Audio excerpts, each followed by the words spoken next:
it was finally enacted, which was April of this year. And it's also a discussion that has been brewing for the past 4 or 5 years. I just want maybe to ask, listening to the Premier's inaugural speech when he was addressing the media, I want to just ask, what is it that we're going to do differently? Because the issue of township economy and youth unemployment is getting worse by the day. You go to townships like Alex, it's not only the issue of, put aside the issues of electricity and services that are probably not being provided to the level at which people might need. But just if we are just talking about economic opportunities for all of those young people, some of them who are sitting at home with degrees, I just want to ask, probably it's a rhetoric question, because it also affects all of us, including myself, as to what are we going to do differently? Because since we've been talking about it, I just want to, I'm not feeling it, Chair, I'm not so sure. Maybe there's something I'm missing, but in areas, I work extensively with the Department of Health, which is probably the department that has, I don't know, it's the biggest budget or whatever.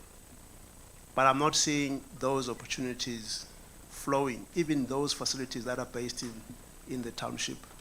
I'm not seeing them benefiting in a meaningful way the young people who are marginalized, who are sitting in those areas that we are targeting.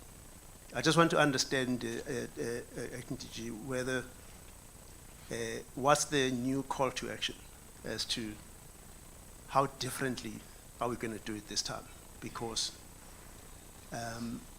we might think I think our youth have been very patient, although they might seem impatient, but they've been very patient, judging by the promises that we have made on the ground. Yeah, I don't know. So I might be taking this too far, but I just feel that we've been paying too much lip service. What is it that we are going to do differently? Can a young man who lives in Diplov, say, at Barra, can have an opportunity to go fix plumbing at Barra, can have an opportunity to do that, as opposed to what is business as usual? Because we know what is business as usual. It's not benefiting in a meaningful way the people who live in those townships. Thanks. Thank you, Mr. Katebe. I think before I take Girish, can we take Ms. Nomvela online, who has a question as well? Maybe IT can assist in that regard.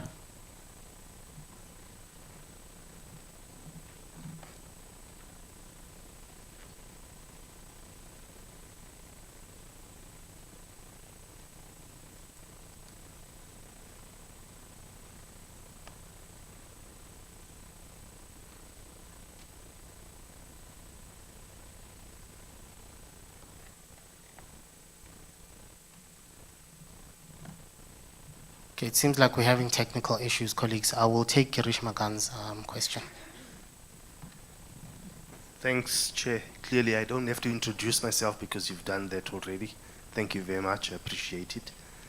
My name is Girish Magan. I'm Director IT and Auxiliary Services in the Corporate Management branch, I think it still is. DG, my question pertains to the reconfiguration of departments that was announced recently by the new Premier.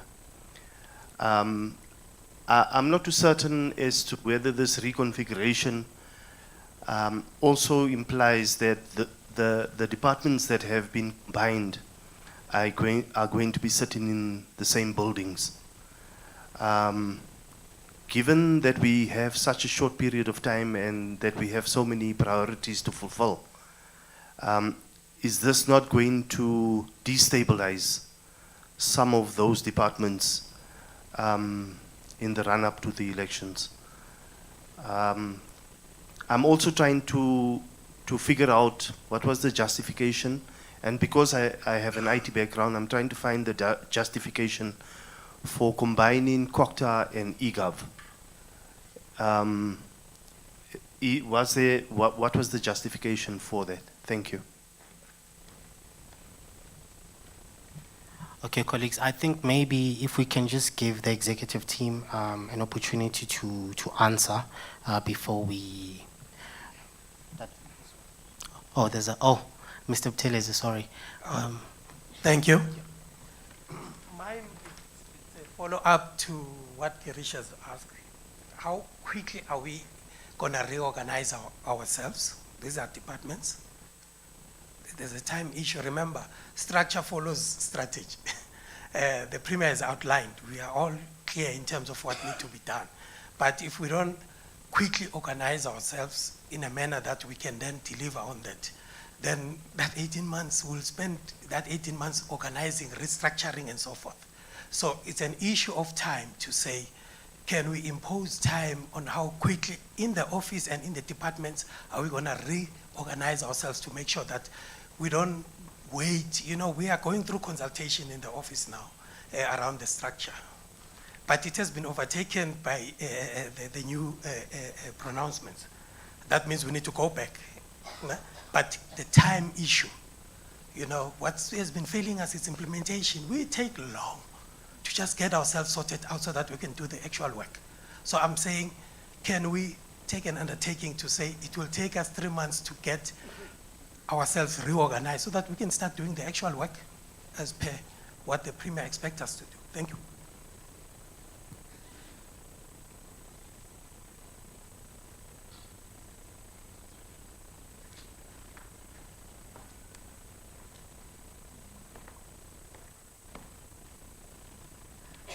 Thank you so much, colleagues. Can we just close this round? We'll come back to another round and allow the executive to answer the questions that have been asked, because I see that Ms. Mukhapi, our guest, is here.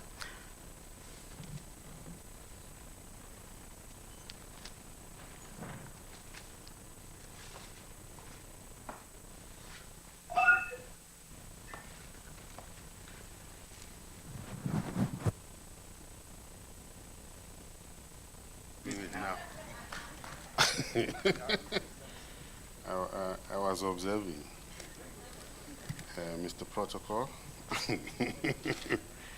I'm looking at some fellow. That's why I'm saying Mr. Protocol. Colleagues, thank you very much for the critical issues that we are raising. They are very much correct and welcomed.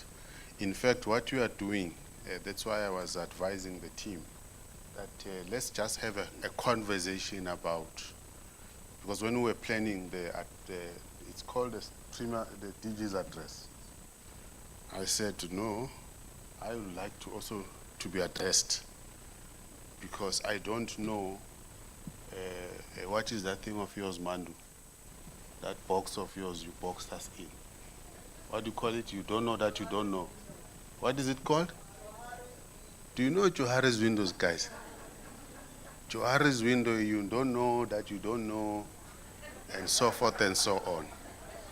So how could you say you are leading people, but you don't know what they think? You don't know what they feel. So you need to get into people's spaces. It might not look good, as Digela is insisting, that be free, because sometimes we make assumptions. And in making those assumptions, we then walk on each other's toes. And in the process, we mess up. But as you all know, in the space of work, we are bound to walk on each other's toes. What becomes important is to say, Ish Andronika, you know what, when you were taking that picture, I'm sorry that I pushed you. So that she can see that, oh, okay, the fellow is acknowledging and understands what I do, and then we can work together going forward. Yes, indeed, I think the issue of LGBTQI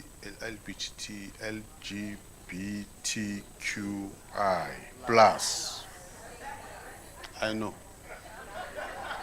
Is we are very proud that in our province, I don't call it a desk, because you know the concept of a desk is like litladula mole, wabona. No, for us it's a function, and that function, just during COVID, if I can say the number of activities we did just during COVID on this sector was very powerful. I remember we even had a session on the, not the same sex, what is it called, what the section we had?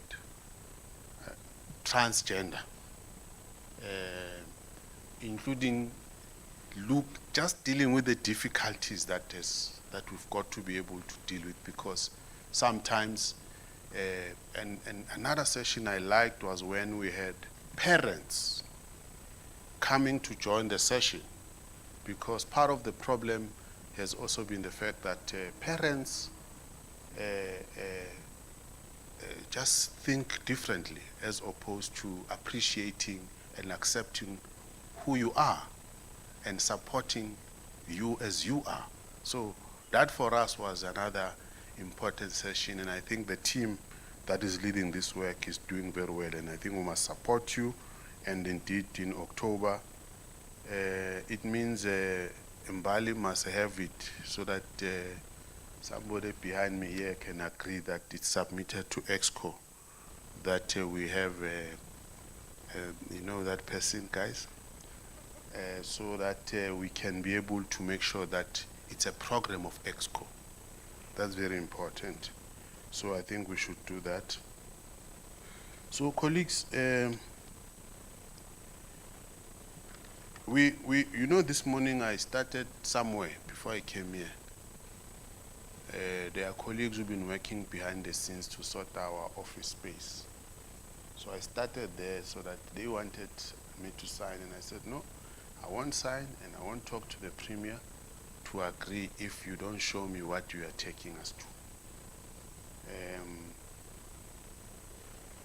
All things being equal, we now have an accommodation.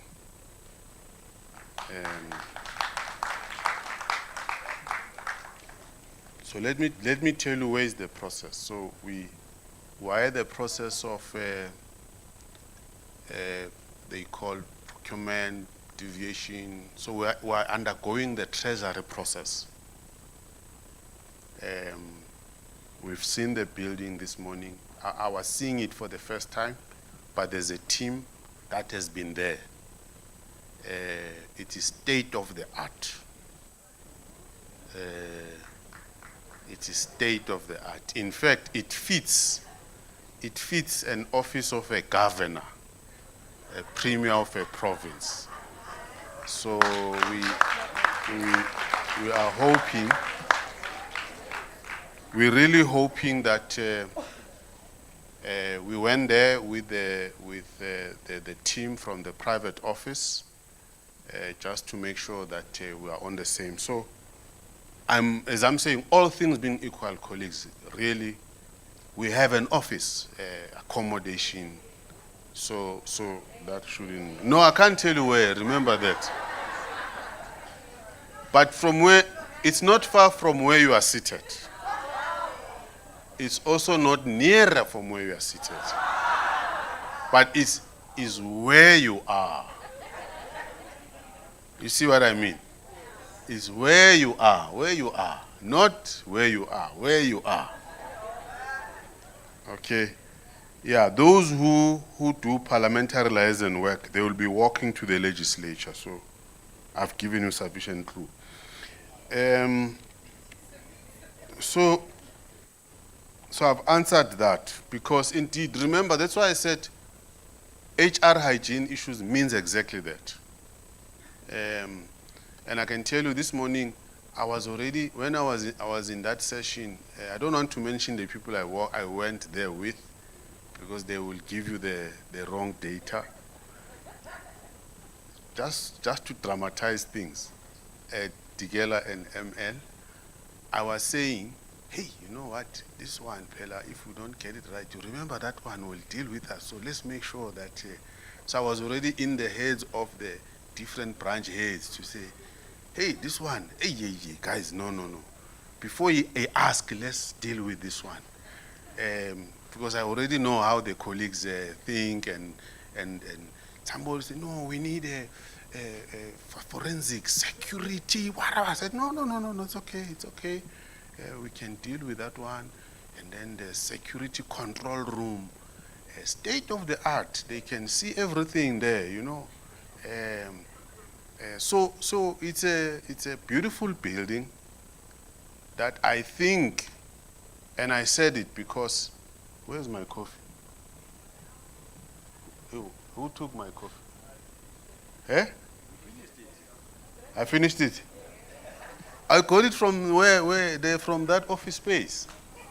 There is coffee there. Yeah, there's coffee. Eh? And Jim. Oh, guys, you want me to give you a clue now? Oh, you're unfair. So, colleagues, I'm saying this because really I know that for the longest of time we've been having this, and I can tell you one of the first things that Premier Leadership raised with me, said, DG, where is this thing of accommodation? And that's why this morning, last night, I was harassing a few people. I said, if you are not there, I will be there. I want to be there at 8. I want to see this office. I want to see the owners. And indeed, the colleagues responded. Because you can't say you are taking people to Nineveh, but you don't have a conceptual, appreciation of where you are taking them. And then you'll say, it is better than turbine. That's a wrong answer.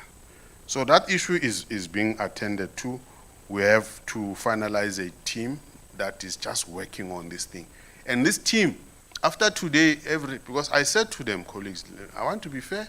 I said to them, documentation must be here. I'm going to sign today. If where it needs premier, I'm going to get to the premiers to also sign.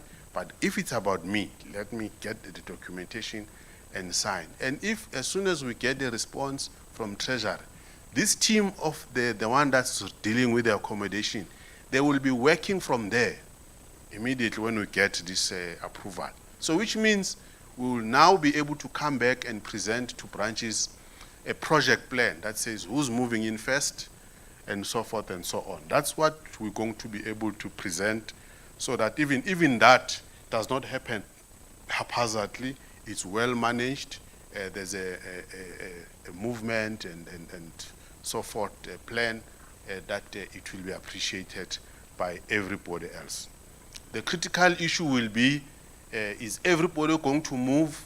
As soon as we sign, we can be able to say that it's a huge space. We are likely to all be accommodated.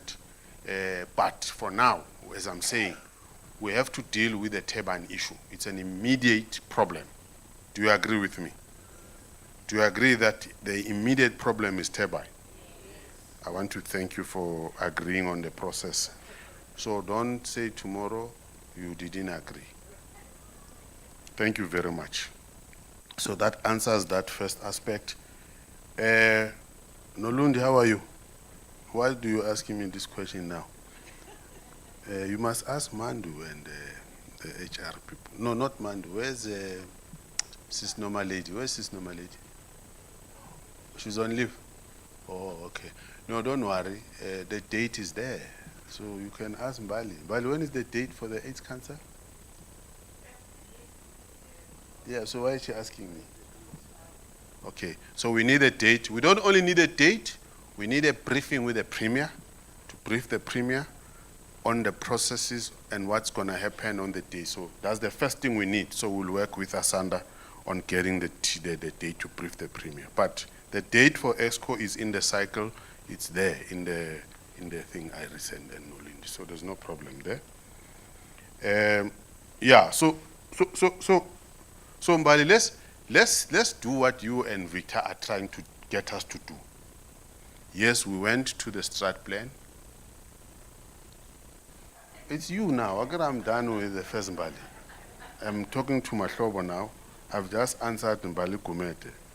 Now I'm talking to Mbali Mahlobo. You see, colleagues, is correct. So we came from the branch management team strategy session. We were pulling things together to look at concluding the term, reprioritization. So Inga, where are we with that now? We're engaging branches. Where are we now? Yes.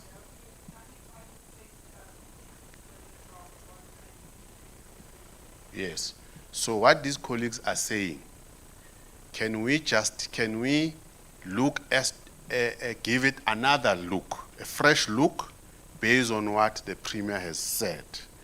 That's the point they are making. So we need just to give ourselves a 2-week period as the department. Also, we have gone to MTech. We have been given the response in the MTech. So let's use that period so that we then sit with Premier to brief him that, look, Premier, we got this response, and this is how we are repositioning ourselves in line with the with the priority areas of emphasis. I've left an important area, health and wellness. That's the big priority area. But from the point of view of our APP, the critical issues is in our current mandate, can we spend time just to check if whether what Premier has raised is sharply embedded in our reprioritization process and also our APPs? So that's the task we need to deal with the strategy team, just for the OOP. And then the policy team, from a transversal point of view, working with the policy, with the team at ESM, must just start looking at the various departments. In fact, I can say this, I have already said to the team, pull the speech of the Premier, create a matrix, have timelines, as we discussed with Premier over the weekend, that we need a 100-day commitment on all those critical areas. If there are things that can be done early, remember, it's things that are already factored in your plans. So I spoke to Puleng, spoke to Kutala about that, and Mahoro, that we now need to go department by department. We know everybody, we were all attending with the delivery team, with the ESS team. We are attending here MTech hearings. We know exactly what is missing. In fact, let me just tell you this, when the Premier was acting Premier, I invited him to come and address the HODs. And in that session, he was able to outline these critical areas that we spoke to. And then we went to an HOD Lekgotla. We planned along those issues so that they are factored in the plans of departments, so that by the time they go to MTech hearings, there is a sense of what those are being infused in their plans. That then goes into preparing for the HOD, for the Exco Lekgotla on the 20th. As we speak now, today, I'm going to receive, firstly, just letters to all departments that suggests that going to the Lekgotla, these are the expectations in line with the outcomes of the HOD Lekgotla, the MTech process, and the emphasis, the points of emphasis as articulated by Premier, so that when they present at the Exco Lekgotla, people don't say we don't know. So that work is happening on the background as we speak now, so that before the day ends today, we are able to sign off and send all things to those to the departments affected, and that even goes well to us, because part of what we are asking is, are we jacked up to respond to the challenge put in front of us? We've done it before, colleagues.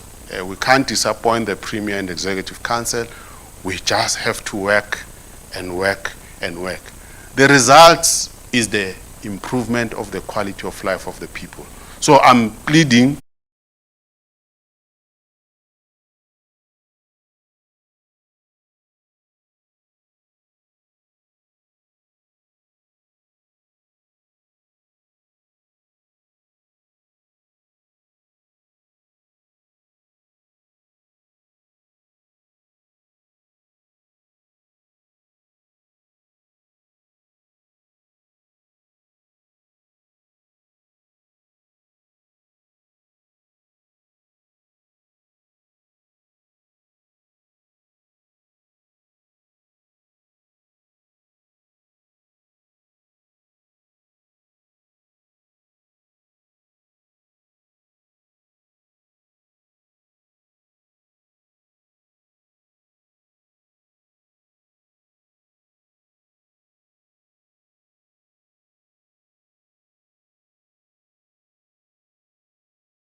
employed. You are employed because you have brains, you can work around things. Now from the time of the appointment, from the time of the announcement, our job was simply to say, how do we deal with this?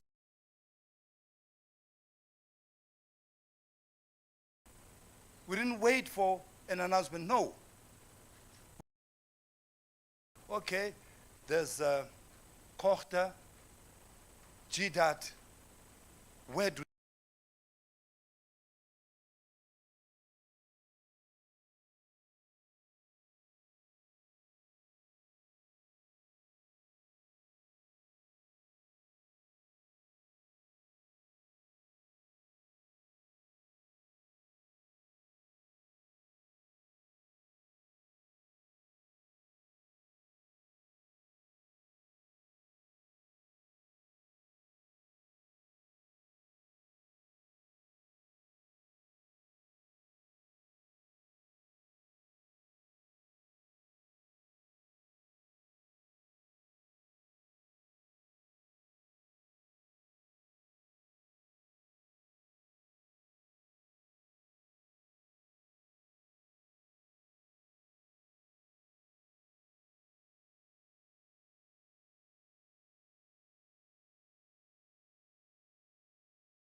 come here? They will be told where their family members are. Those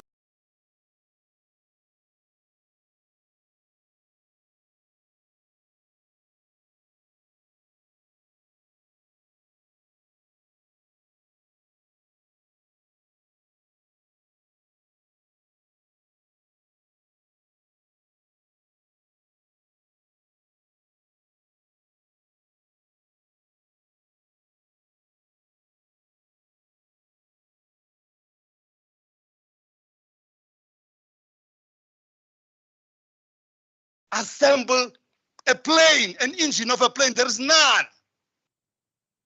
It's only here.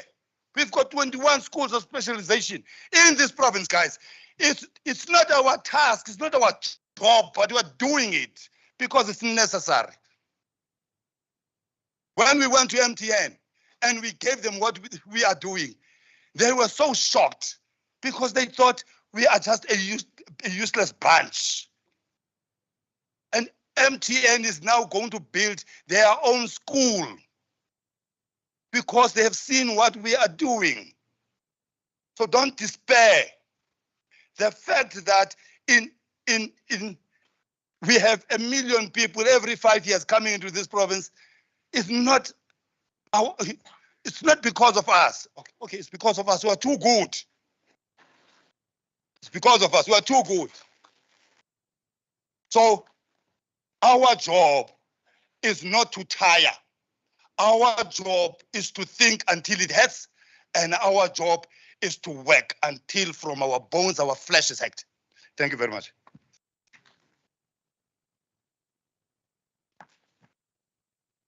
Thank you, Dr. Kaya. I knew that this passion of yours and teaching moment would work mostly towards the end, Dr. That's why I was parking you. But I'm sure that you will come back and deal with the rebuttals from the colleagues, because we really need to hear that we really need to hear that we are victims of our success as a Gauteng provincial government. Colleagues, we'll move on to the next item, which is Ms. Nomfundo Mogapi, who is a clinical psychologist. I'm not sure, ma'am, if the word shrink is derogatory or what, but you can address that when you are here. Colleagues, I think this is a very important item in our agenda today, seeing that there is a lot of issues that we need to air out.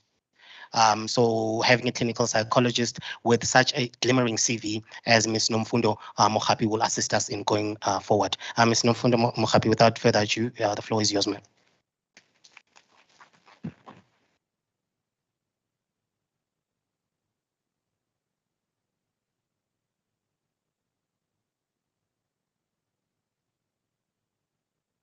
To the Premier in absence, DG, the executive, to all the esteemed leaders here.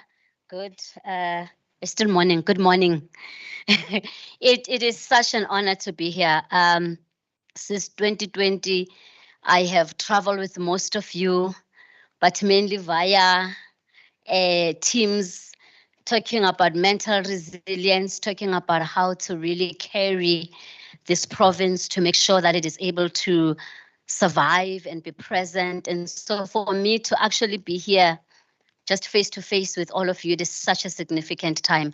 For me, it really feels like an end of a really important era in this province.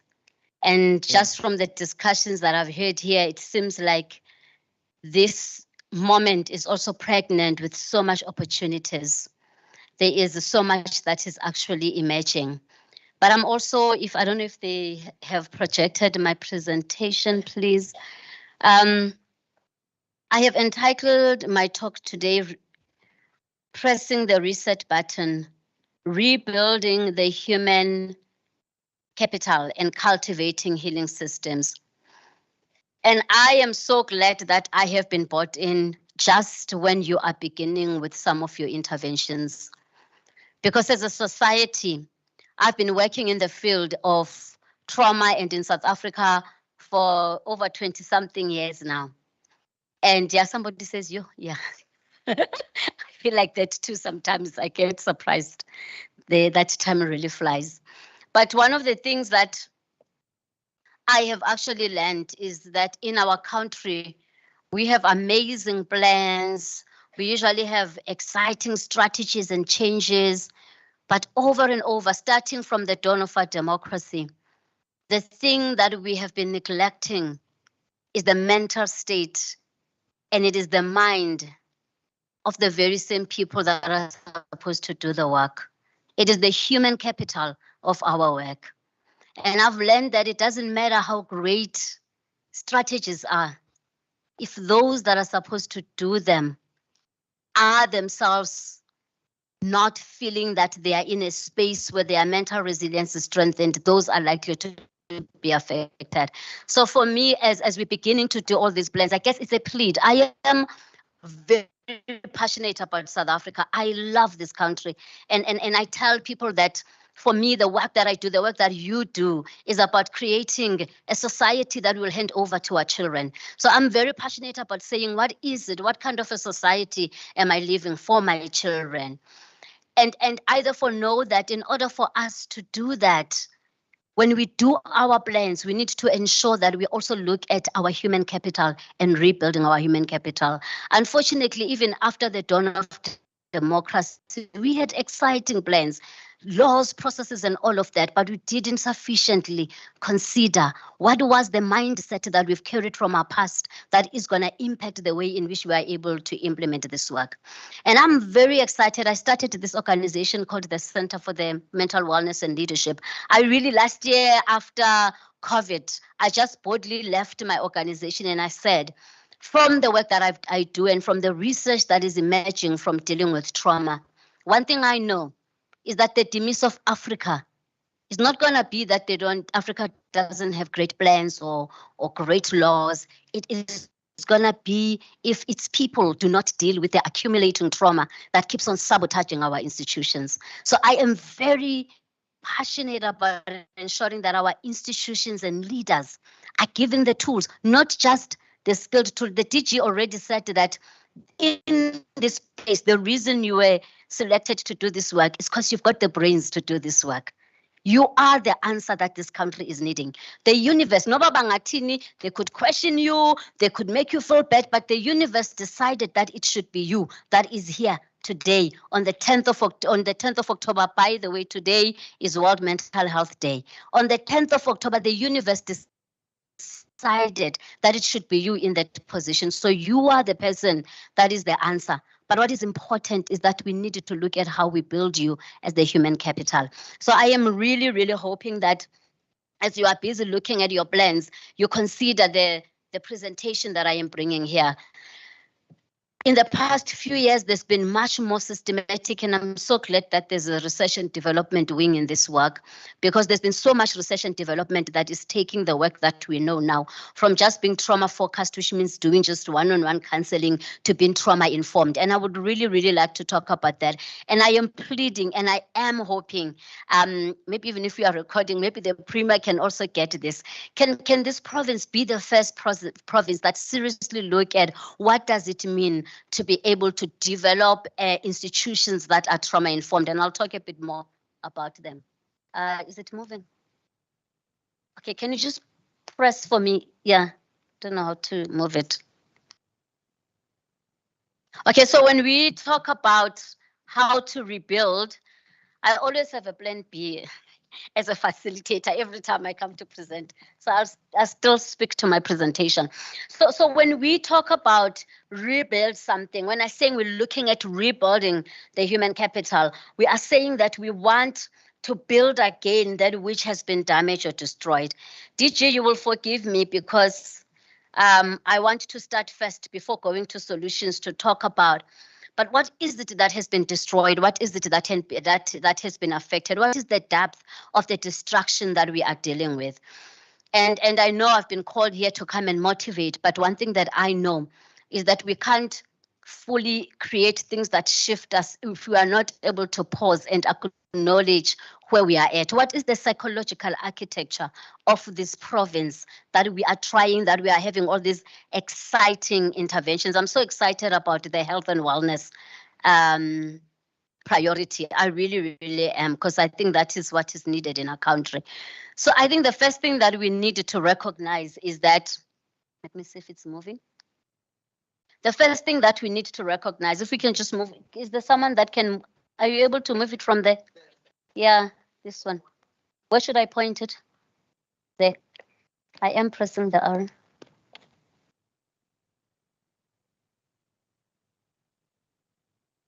Oh, it's my height. Okay. Hey, but you'll help me. I'll keep on saying move it slowly. Thank you. I appreciate that. I think DG, the executive and the leaders, allow me to just acknowledge that in my work of 20 years in South Africa, we have not, the kind of anxiety and stress that we are seeing in this country is like never before. And what is interesting for me is that this saying that we are actually echoing as those that are in the forefront of supporting leaders and institutions to move forward in our country doesn't just only now come from us as South Africans. Actually, this is echoing across. Europe is mentioning it, America is mentioning it, Asia is mentioning it. There's just something that has happened to us as a globe that we need to acknowledge even as we have our plan. The next slide, thank you. We have really gone through a lot, and I want, please bear with me, because I think unless we acknowledge this, Oprinia will come on with all these exciting plans.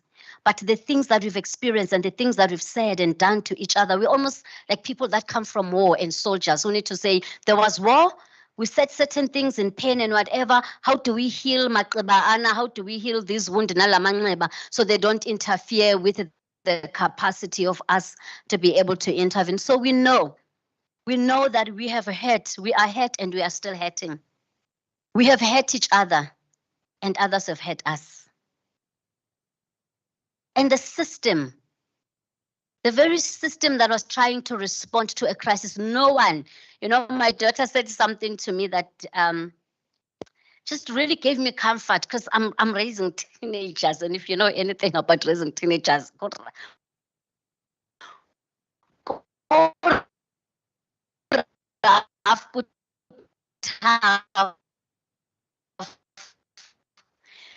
and she said to me, Ma, I just read something that you also this time. So you also do what to do. I'm like, wow, how did you say that? But for me, we were experiencing COVID for the first time, and we had systems. We tried, all of us, to do that which we can do. But we have to also understand, and it's not just this province. I have worked across a number of departments, even nationally in our country, but also engaged with other countries. We've hurt each other. And the system has hurt us. There were things that were done that were painful to us, even though they were said they were there to try and help. So what it means, DG, from the work that I do as both a clinical psychologist, but also as a trauma-informed leadership coach, that solutions, is that even though these plans are exciting and the Premier has them, a lot of people here are coming empty. And unless there's a conscious decision to acknowledge that, we are going to give from an empty space. And we have a society of people that are empty themselves, and they look at you as the solutions. Now you have to understand something. When you work with empty people, I don't know what's the English word. They're going to suck all the energy that you have. And unless you go and refuel, the emptiness will sabotage these exciting plans that you want to have. And from the work that I've been doing over and over, I have seen, now here's the thing, when you continue to give from an empty space over and over and over, do you know what it results into? Toxicity. And actually it is the most passionate people, the most gifted, the ones, you see the ones about as in, this is just a job, don't get affected. But the ones who love this country, the ones who love their jobs, when you are passionate about something and then you exercise your passion from a space of emptiness, you become toxic. A lot of you started very well, but because you were empty and you neglected yourself, you are toxic. The toxicity plays itself in the organization and how you engage with people. But I usually say to people, if you don't deal with the emptiness for the organization, do it for your loved ones. I don't know how many relationships have been destroyed. I don't know how many marriages have broken because we were giving from empty. So I do want us to just pause for a minute. I want you to give yourself permission to just acknowledge what you have been through, what it takes for you to be here. We don't know your story. We don't even know what it takes for you to wake up in the morning. I've worked with people who say, I was talking to a colleague of mine in the Department of Health. By the way, DG, I'm currently doing work with the Vets Internal Department with senior leaders in health. People are broken, DG. I'm going back to them on Friday, and I remember saying, but you are the leaders and the professors that should take us away. If you are broken like this, how do we even begin to implement health systems that make the kind of difference that we want? So she works from the Department of Health. She's one of the leaders. And this other day she called me in tears. She said, my friend, it's not just difficult, it is painful. I mean, I've been stressed working, but I haven't experienced this thing that I'm experiencing. It is painful. I hate every minute of going to work. And the issue wasn't the people that it wasn't necessarily the patients, but it was the dynamics between the managers themselves and her dynamics with her director. And she said, it's stupid. You can't be the person that people don't want to come to work for because you have been giving from an empty space and now you are too toxic and you are sabotaging the very same work that you are trying to do. It comes from a space of emptiness. And what I like about trauma-informed interventions, I'm not saying this from a space of judgment at all. Because if we start from a space of judgment, we're not going to move. But we're coming from a space sokuthi, the next one, please. Besingamasoja sonke.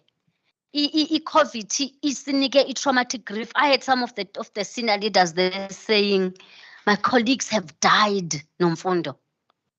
I haven't even paused to talk about that.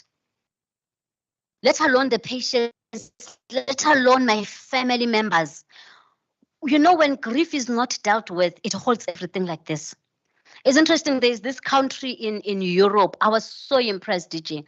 They had a whole, I'm senior ministers, they had a whole meeting about analyzing our understanding of the brain. And they were saying that the brain of our society is locked up because of trauma. So how do we understand the brain so that we release the brains? So we want to release the brains that are in this room. But when we are wounded and traumatized, our brains are like this.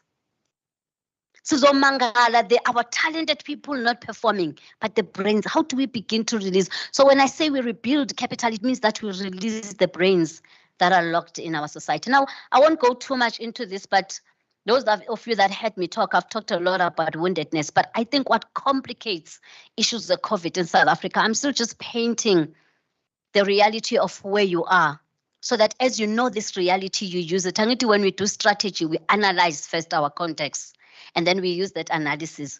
So I'm not going to go into details, but there is this study on adverse childhood experiences, and you can go and do it, where they say if you have at least 6 of these things in your life, it's going to affect who you are as an adult. It's going to affect how you show up. It's going to affect your functionality. From experiencing physical abuse. DJ, that's why I'm so excited that the Premier has decided to put health and wellness in our country, because a lot of our children are experiencing these ACEs. And we are creating a future of adults that are not going to be able to build the society that we want. But in Nati, we are carrying most of these. I hope they will send this to you and you can look at it later on. Because of time, I won't go into details. But I want you to just look at yourself. If you have experienced any of these top 3, our studies show now and our understanding that it affects who you are as a leader, it affects your relationship, it affects your health. Diabetes. Diabetes amongst leaders in our country. Hypertension. There are people abalala ngamapilisi. It is not sustainable. You are the future of this country. And we need that brain that made you to be elected to C7. So next one, thank you.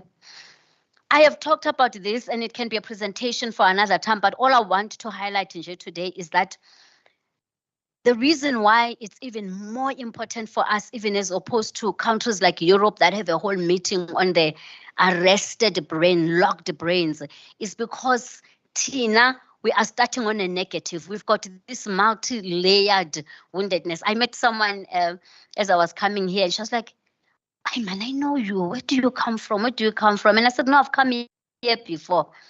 And then to know, I know when I came here last time, they used to call me Usiswe Wound.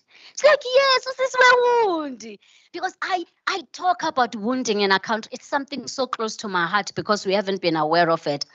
So in a separate presentation, we can unpack this. But all I I want to say is that as you have these excellent plans for health and wellness, for township, working with township, for improving COGTA, all these exciting plans, please remember that you are looking at implementing these plans in a society that is deeply, deeply traumatized, with levels of personal, collective, historical, transgenerational trauma that is also embedded in structures. So we need to consider that. Next one, please. So what we know from just studying the brain, and that's what I was putting here, that our human capital has been compromised. Because when, I think it was Udiji, when you said, you are here because of your brain. Yes, DG.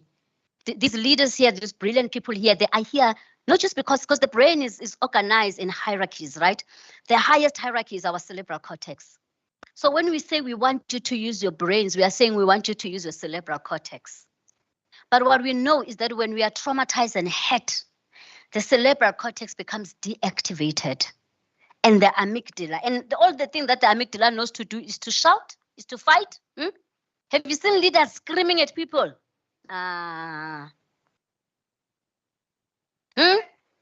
They are stress. It is a trauma.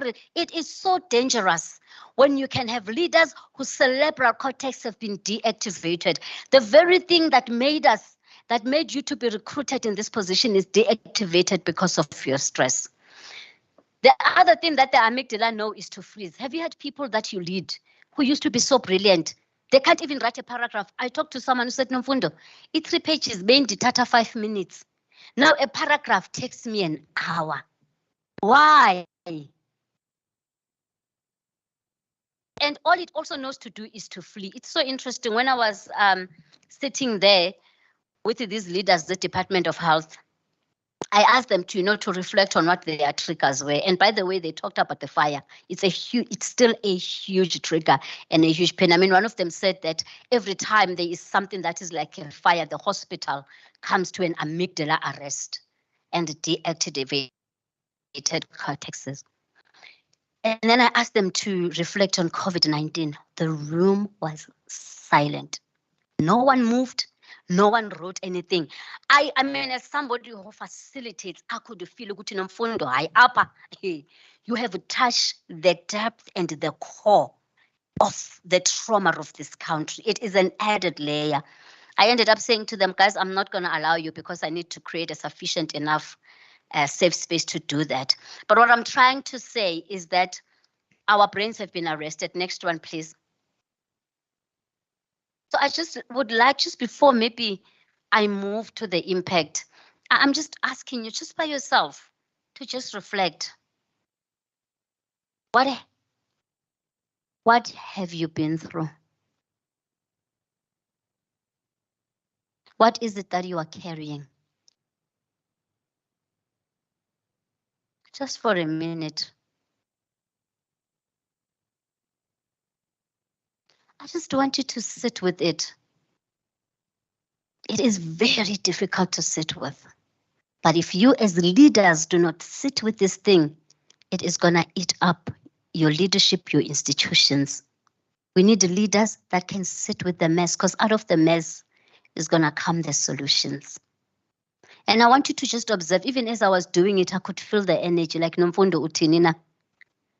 Because what we do as leaders, and most of us, we are elected to this because of our brilliance. Then we start depending on our brain. We get on autopilot. We're just doing for the sake of doing.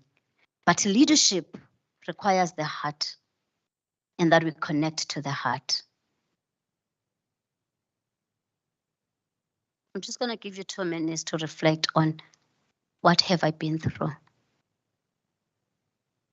As I am sitting here, being told to take Gauteng forward, can I lose your leadership? I don't know how many, next one, thank you. I don't know, whatever you sit with, if you are managing 10 people, multiply it by 10. If you're managing 20 people, that is what the people, I care when you leave, but you can tell them what needs to be done. But they are going through that too.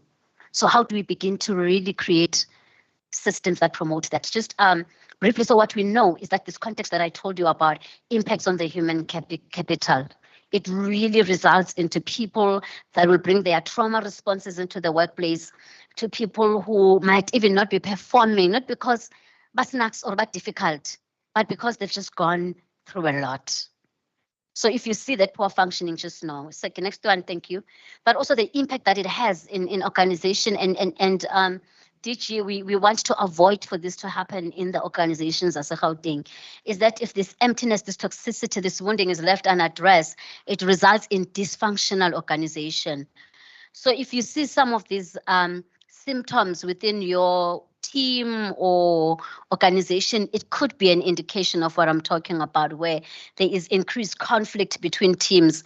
There's just people don't even want to go, people are demotivated. And of course, at the end of the day, it translates to the bottom line. We are not able to meet our targets because our brains are locked up and our cortexes are not activated. And also it results in these unresponsive, thank you, next one, aggressive and violent beneficiaries. So those of you who will be working in the Department of Health, how do you prepare the public health practitioners? Because they are working, abantu bakba, people are angry. I have an opportunity of working with leaders, but I also have an opportunity of working in communities. The level of anger that I'm seeing in our communities really worry me.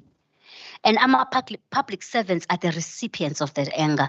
So how do we build the capacity to ensure that our public servants are not compromised, but also they are able to regulate that and make it not to get and interfere with the capacity? Because DG, nizohamba and you'll have these great plans. And it's a warning from somebody who worked with, I'm not a politician, I'm not an expert in a public officer, but I am somebody who's been working with trauma for the past 20 years. And I just want to give a disclaimer that despite all these great plans that you have, do not expect the people you want to help to clap hands and say, "Whoa, well done. Anilale busuku. You don't sleep at night, thinking about us making plans." No, they are too broken to even see how hard you work for them. So to protect yourself so that you don't feed into the toxicity of this country. So I just have this picture, that I've put, because what we have now is that the plans that we have are like the seed of the plant, right? Exciting plans, health and what we're just transforming, moving, all of this. I mean, I was sitting there saying, wow, exciting times to be in Gauteng because there's all these shifts that are happening. But what we know next one is that the trauma is like the soil. No matter how great the plans can be, if the soil is toxic, this is what happens. And I have seen it happen over and over. I have gone to public institutions. I look at their plans. I'm like, you've got brilliant strategies. You've got amazing performance management systems.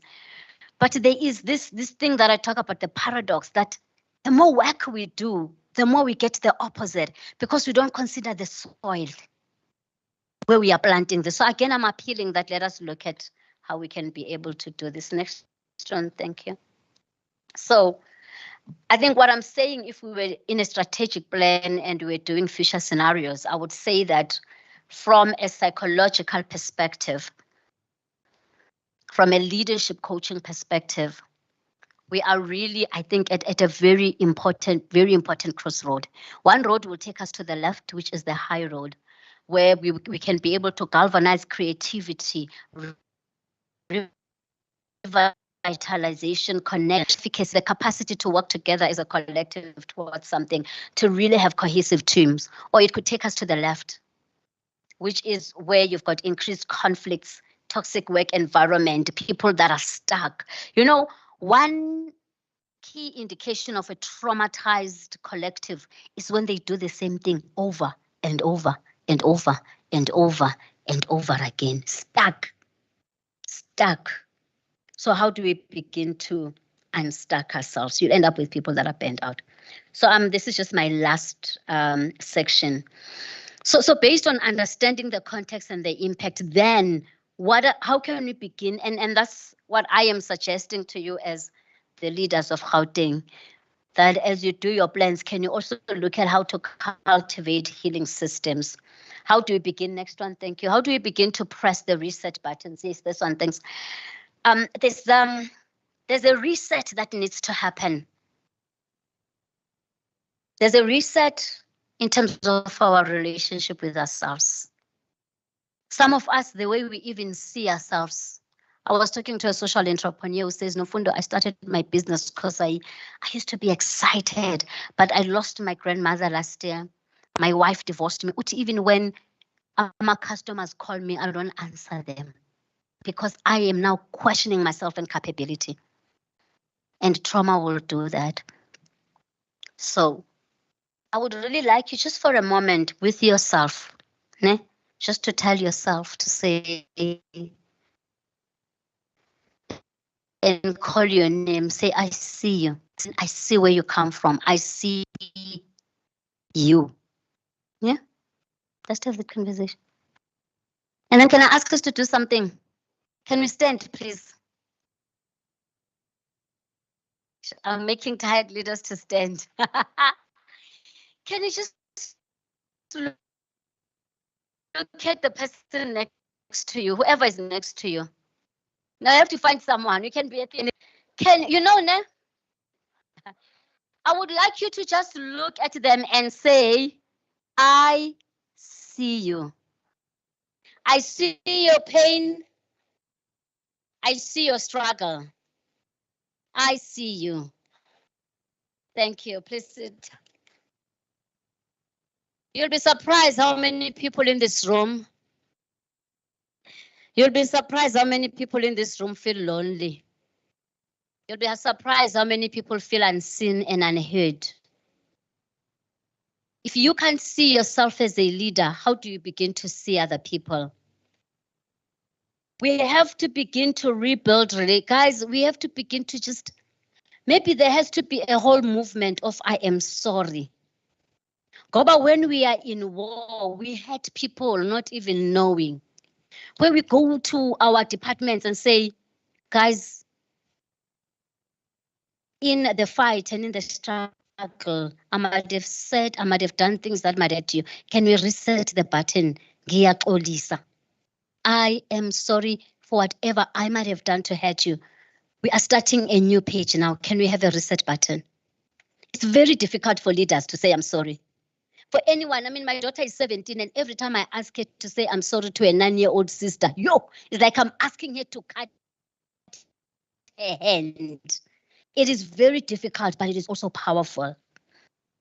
We needed to have a reset in terms of our relationship with the system. Can I ask us to do another thing again? Can you stand up again, please? I'm getting there. How much time do I have, MC? Okay. I would like you, because you have to understand something. When a policeman stands and raises their hands and tell cars to stop, people stop not because they fear the policeman. They stop because of the authority that he holds. The biggest thing for me when I entered into leadership was the appreciation that even the previous directors who didn't work, I represented the organization. And there was a time when I had to say, I am sorry on behalf of the organization, even if it's not me. I'm sure you're like, me, I did nothing. I was the nice one, but you represent the collective of the department. So I want you to look at your colleague and apologize for what the system did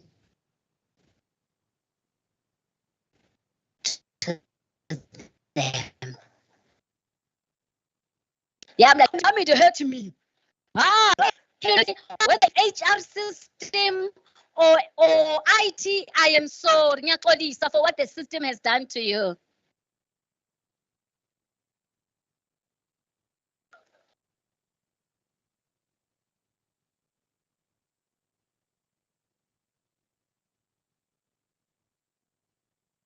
Thank you very much. I can feel the energy. I can feel the energy. Yeah, this needs to be taken down. And I want you to, as we end, thank you so much, please sit. So as we enter this new era, I plead with you.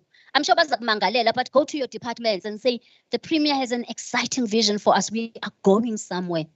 But before we go, I want to acknowledge as your leader that we just come from and we might be hurt. And I apologize for whatever the system has done. If you feel yourself shrinking like this, it's an indication of how much work you still need to do within your department. But of course, this doesn't mean then that we can't change things, but it just gives us a clean slate to start from somewhere.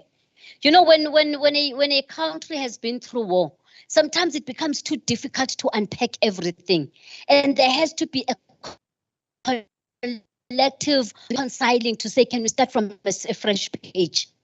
And can we look at how we move on? So the how, I really want to talk about the how and then Zovala. So what I am proposing today is that whilst we look at the trauma, so Ngabo Sisman in the EHWP department, I really think there's a need for trauma-focused interventions to deal with the trauma. But what we're beginning to do in the field now is also to do trauma-informed interventions. So what the trauma-informed approach says, it assumes that everyone that is in the system, everyone that the system has interacted with has gone through trauma. So you approach your work from there. So there's a whole field. So the first thing that we say, the next one, please, is that when you have this trial, the first province to go into this because it's happening overseas, they are doing it because of COVID-19. We have to start and join in building our human capital. So you really assume that everyone who interacted with the system has been traumatized. Recognize that your organization or whatever, your program, your environment could potentially be a trigger. There are some of you, Susan Nandu, by just being HR, before you even talk, you are a trigger. Ne? There are some of you, just by the position that you hold. So it's again just understanding where you come from. Where are the possible triggers that can result into the courters being arrested? The leaders that came here said you need to use your brain. I heard you very well, that I heard you, DG. But for the brains to be used, we needed to watch when the trauma has been triggered and is threatening the arresting of the brains. So we needed to be able to do that. And we needed to be able to, importantly, I really just want to read this because I think it's so important, that maybe, just maybe, you as a leader have also experienced trauma yourself, that you may be triggered by other people and that you may trigger other people. So a trauma-informed approach does that. It has guidelines. We will need a whole training on this, so I'm not going to go into the guidelines. It's a whole field that really says that based on what we are now learning about trauma, we are realizing that it is not enough from the leaders, the practitioners, the policies, so that they accommodate this. But it really looks at how do you build safety, how do you build psychological safety, build trustworthiness and transparency, cultivate peer support, trauma, compete with each other.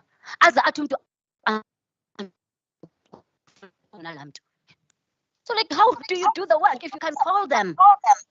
The threat to the success of the province is the people that are broken, that are able to work together. Empowerment and choice, and being able to deal with gender issues, gender, and historical trauma.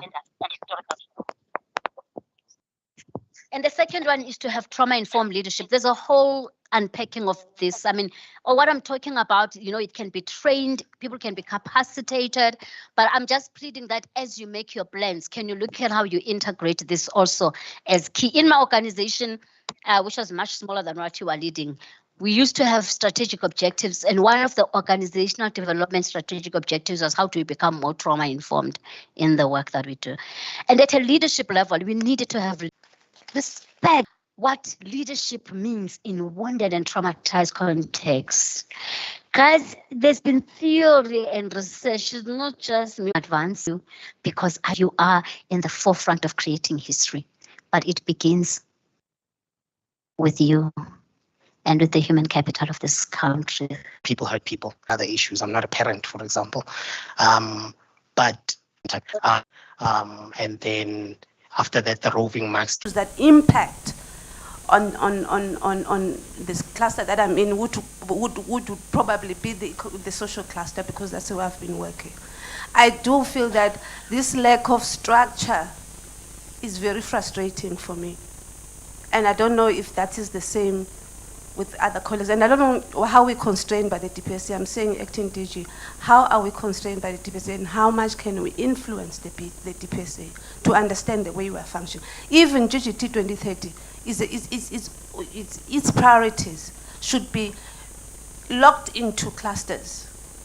And when we go across clusters, it's because we're experiencing a problem with skills, health, and education within a social cluster perspective, and we're going to the economic cluster to support us in terms of how we're functioning. Thank you, DG.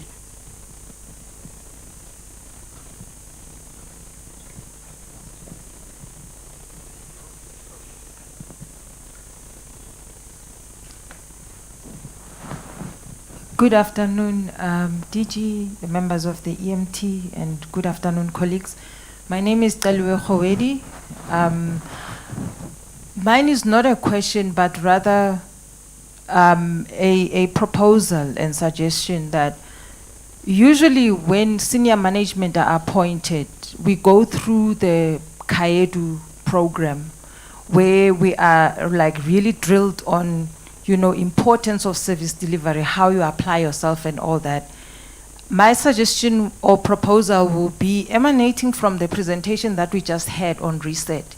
Can we have additional to that a management empowerment program psychologically, so that the management that is there is able to deposit positivity to the people that they are working with as teams?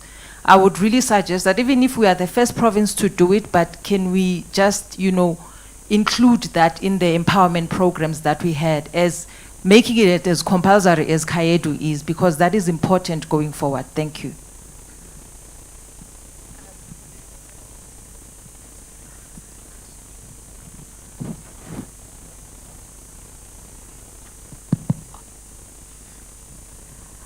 Good afternoon, Acting DG, members of the BMT and EMT. My name is Buleng. I'm from Transversal HR, Buleng Twala. So my program director is not on a bigger spectrum of the province, and everyone is just here in-house. I don't know about everyone else. Excuse me, I'm a bit shaken. I don't know about everyone else, but Ausnom Fundo honestly and truthfully triggered me. And I love how she started by saying we need to go to the reset button. Acting DG, thank you for how you also started your speech. And I got the sense that you are someone who's very relational. The truth is that I know for a fact that I'm speaking for at least 2 people or 3, that we are very wounded. We are not okay. And this is, I think, because of what Ausnom Fundo has said, that we are soldiers that are from the war. And us coming from the war, I take it, it's that we all have issues from wherever we come from, and COVID came and messed up the whole system. However, as the head of the province of Gauteng, as Office of the Premier, I'm thinking everything must start from the head and cascade down. And I sometimes, from observation, look at things as if the human capital is not considered the way it should, the way how she emphasized it.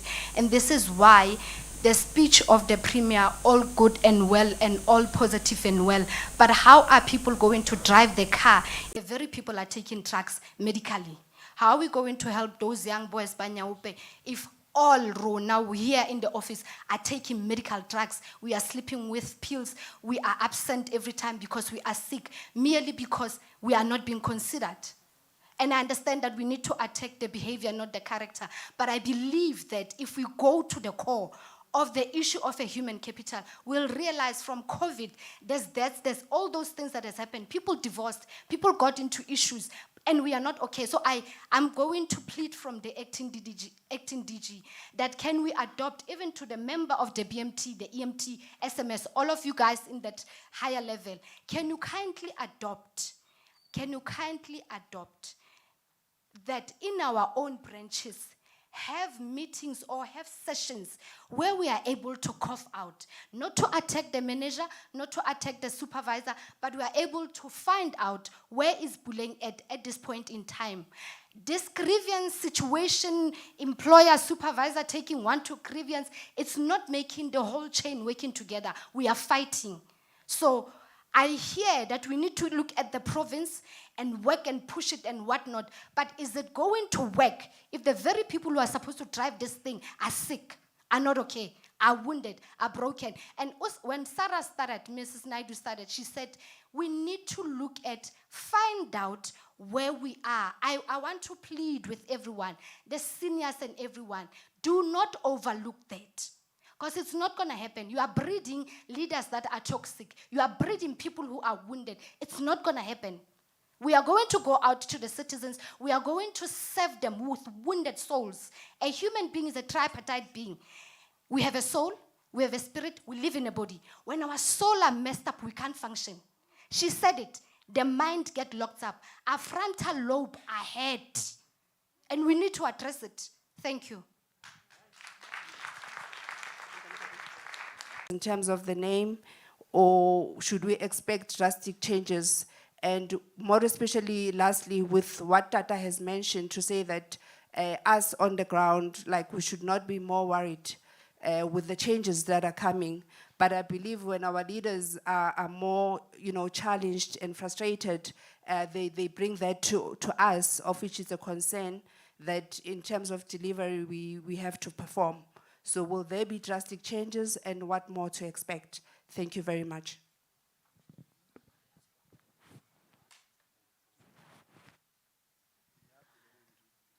Thank you, it's Mbali. Thank you, it's Mbali Kumete again. Acting DG, at some point, I think it must have been 2021, I suggested that in one of the BMT meetings, whether we do it on a quarterly basis, that each branch gets to present how we fit into each other as OOP.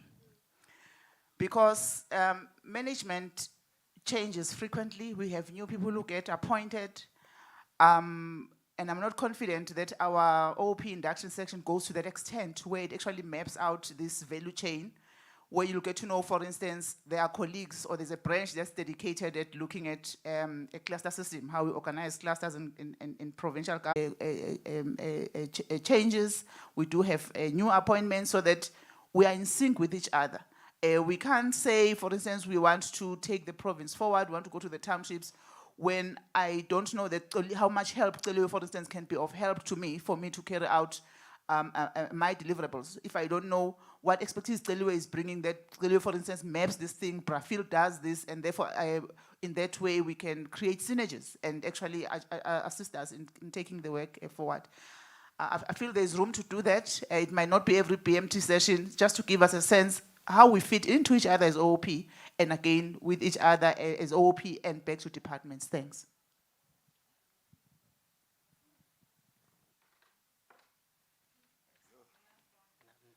Next round. Do you want to ask questions? Next round. Can we, please? Okay, the way they're looking at me. Can we just take one last question, please?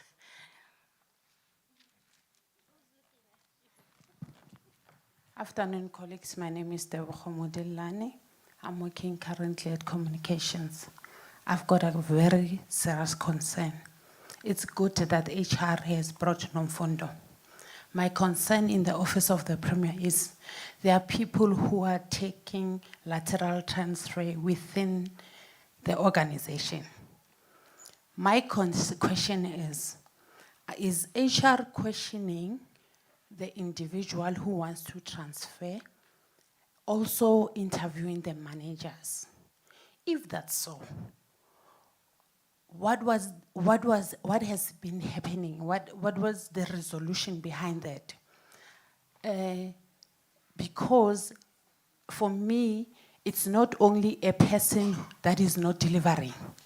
I believe that also a manager took part in that person wanting to transfer. Anywhere else, again, I'm not going to mention name, this is happening. Somebody was told by the line manager to say, I'm giving you so and so months. If you are not, you must just go look for a lateral transfer. And this is happening inside here. Mawuqala baba uthe fanele ukuthi siqale endlini. This is happening and we cannot look away.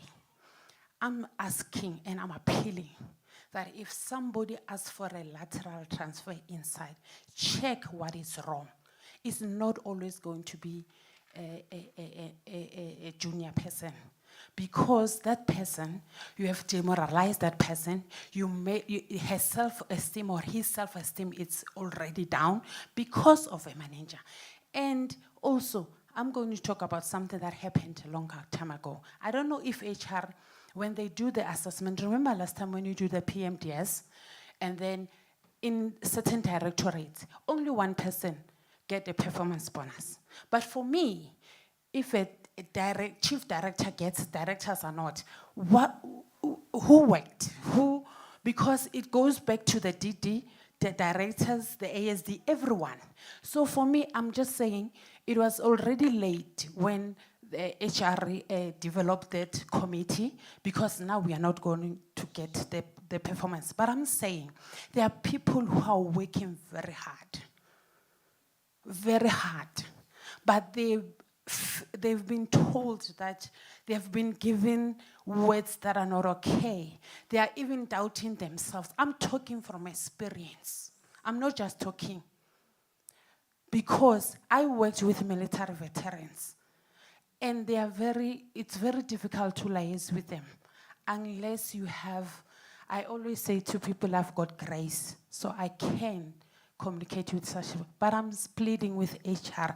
Let's not do this now. Let's go back and bring Nomfundo and attend to this thing. People are broken because of managers. Thank you.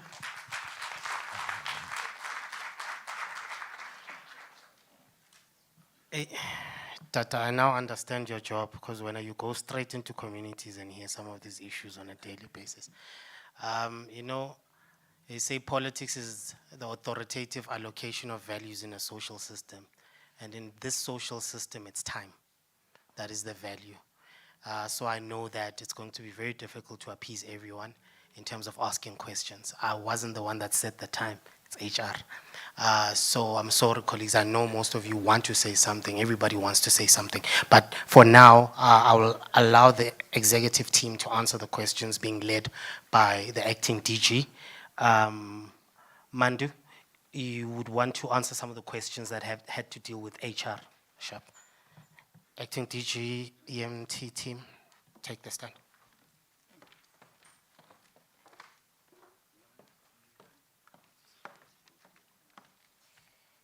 Okay. And I think, you know, on behalf of the EMT and the acting DG, I just want to take a moment to appreciate the openness with what is coming through this afternoon.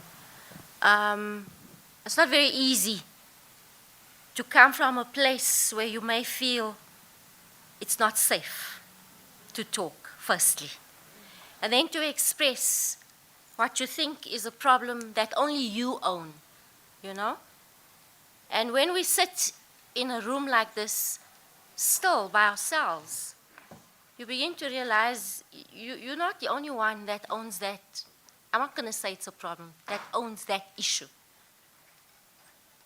So what Nomfundo said earlier, you know, we've worked with Nomfundo in the last administration, 2 administrations before. She's brought some valuable depth of thinking to leadership, to everyone in government on woundedness, when we were driving a very tight social cohesion program in the beginning of the 4th administration. So I fully appreciate Acting DG, Advisor Klaya, and the other EMT members in the room, the depth of what this team is saying. And I think if we don't listen as leadership, and if we don't listen as HR, we're going to be faltering. So please hear what people are saying And as we hear what people we work with are saying as leadership, the people we work with must also hear that leaders themselves are also traumatized and wounded. You know, it's a conversation, depending on where you sit, depending on what we're saying. It's contextualized these days. A lot of it is contextualized in what is the impact of COVID on you. I'm not going to go there, except to say, and I'm going to pick up on what Cyrus and the other colleagues in the room are saying, except to say that when we were hit by a pandemic, we had to naturally find a way. There was no rule book. There was no textbook. You just had to fall into step because we had, as public servants, we had a duty. To government, to our people out there, we had to make it work. So on the table here, you know, much the same as what probably all the other sister departments and ourselves are feeling today. We didn't know where to start. You just knew you had this problem and you need to find a solution. And Team Gauteng did. We absolutely did. We led in many ways where the rest of the country wasn't sure where to go. You would know all along that pandemic trajectory, we had very high numbers, but this team held it together under the stewardship of the former Premier Makura and DG Baleni. So I'm going to appreciate that because you may hear it or you may know deep inside of you, you contributed, nobody says it. I appreciate it, having been part of that team that never slept, and the DG will tell you, the acting DG will tell you, it was horrendous. So you come out of that trauma, plus trauma before. You come out of that woundedness, you've lost people close to you, and you must lead. You must pick up on programs, and you must make things happen. So we've been on rotation, and slowly people come in, or people don't come in, but the pressure is there to deliver all the time. So the fighting that Puleng, colleague, I think your name is Puleng, yeah? The fighting that Puleng is surfacing is what I've been hearing. And, you know, some people have been trying to understand where it's coming from. Some are saying it's intergenerational. You guys are too old, you know, you belong to another era.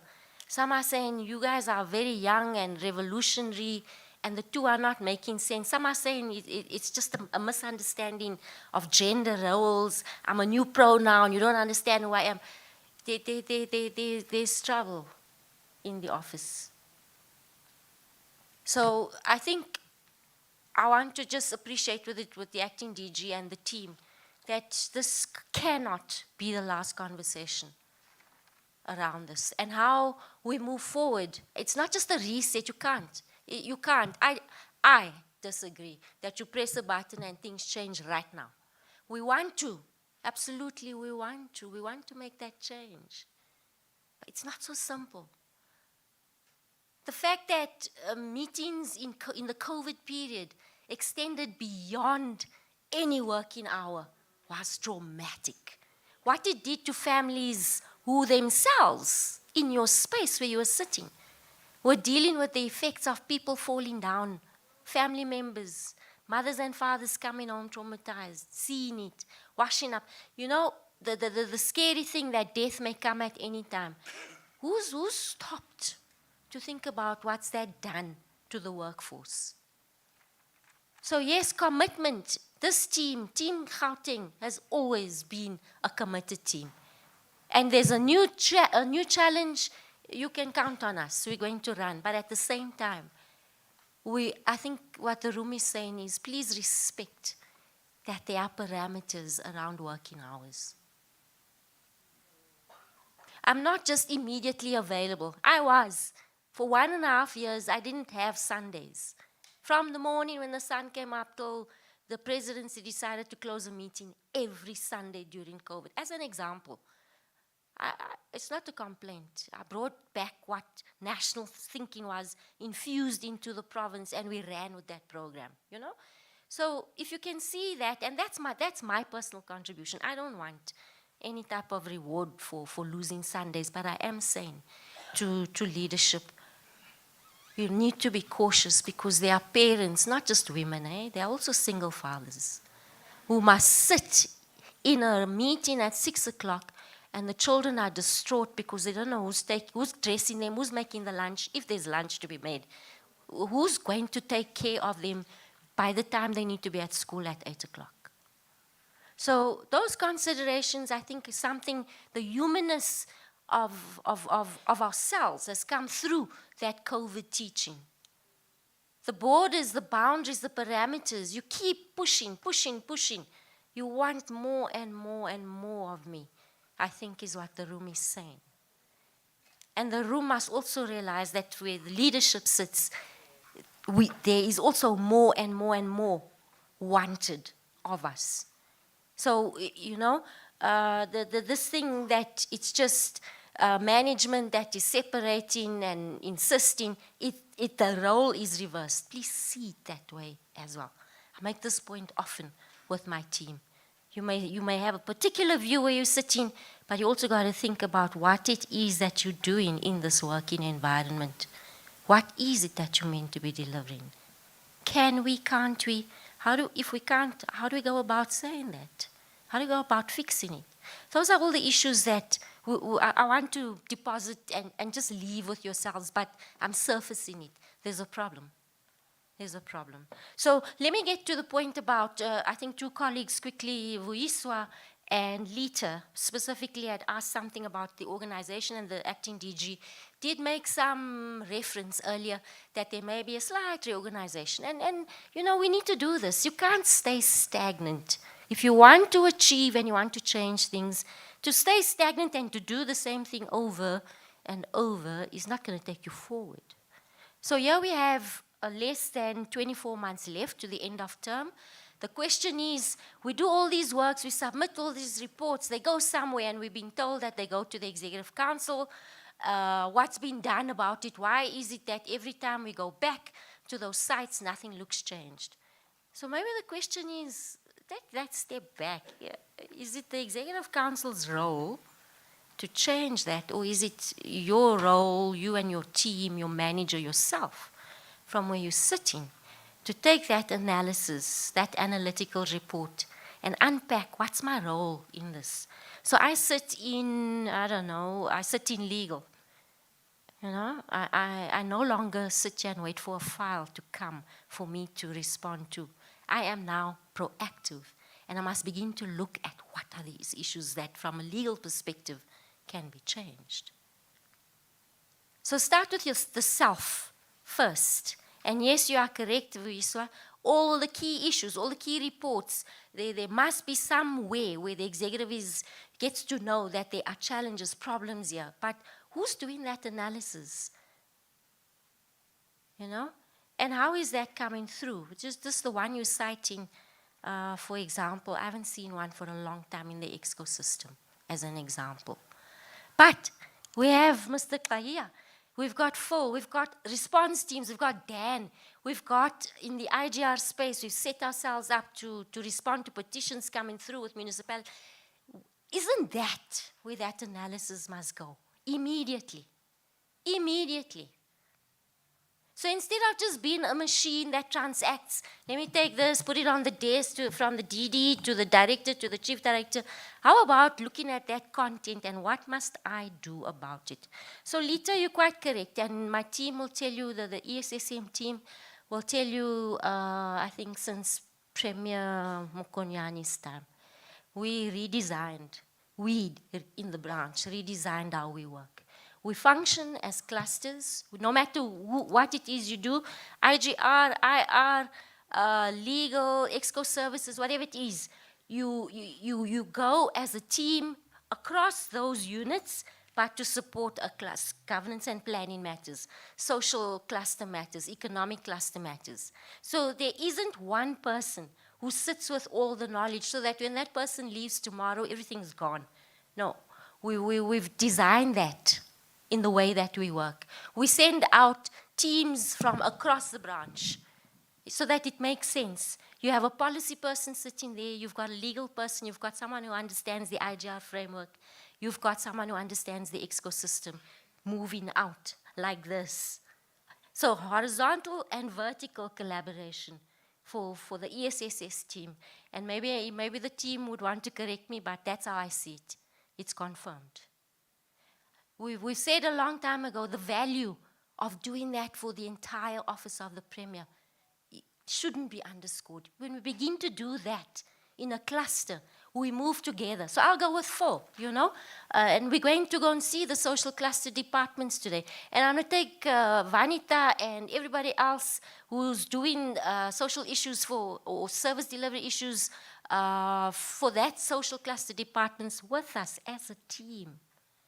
If we are restructuring, maybe acting DG, it's an opportunity for us to, as branch heads, to just look at least at the levels that we communicate or interact with departments. How should we be doing that so that we move collectively? We can't get there, as we often do.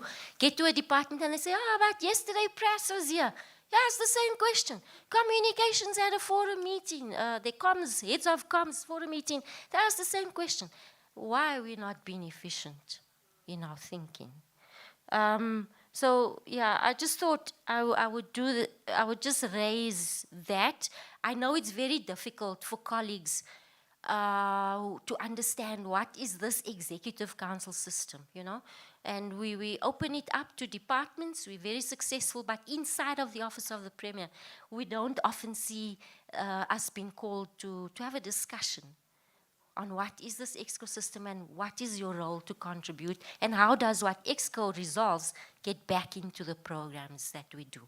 We run those with departments all the time, once a quarter. But internal to the office of the Premier, we need a different setup so that we understand, behind our trauma, coming with our woundedness to this job that we are doing daily. The end result is the impact on what we are supposed to be doing or supposed to be delivering in communities. So, when Mr. Kahia's boss, we call her that, when Mr. Kahia's boss calls and urgently requires something, we know where it's coming from. He's on the ground, everybody else is running, she requires something immediately. We understand the network and the link. How many of us sitting elsewhere can say we fully understand what everybody's meant to be doing? So I see you. Please see me. Thank you.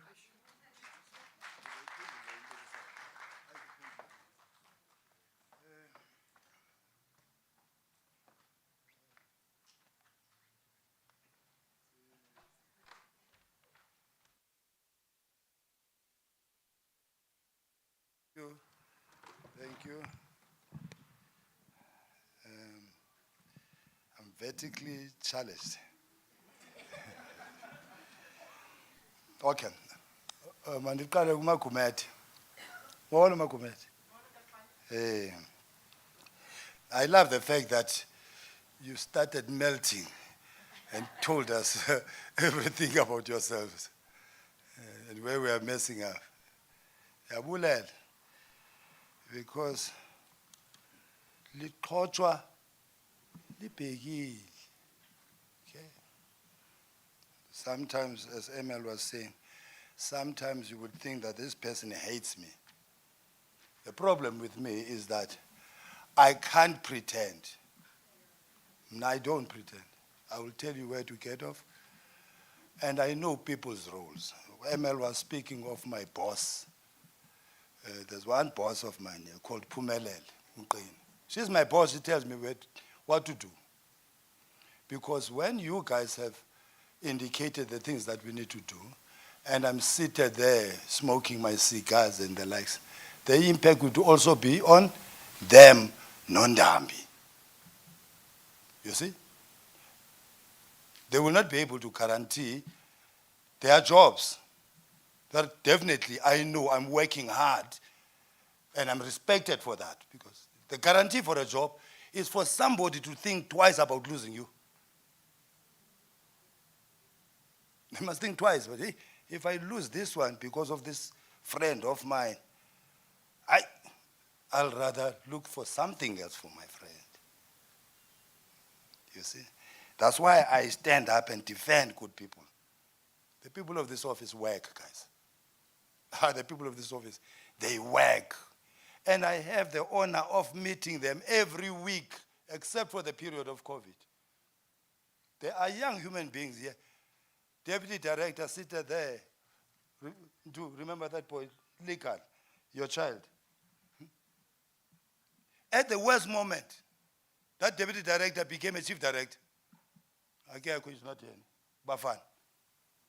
At the worst moment, who operated at the level of a Chief Director, running with the DG.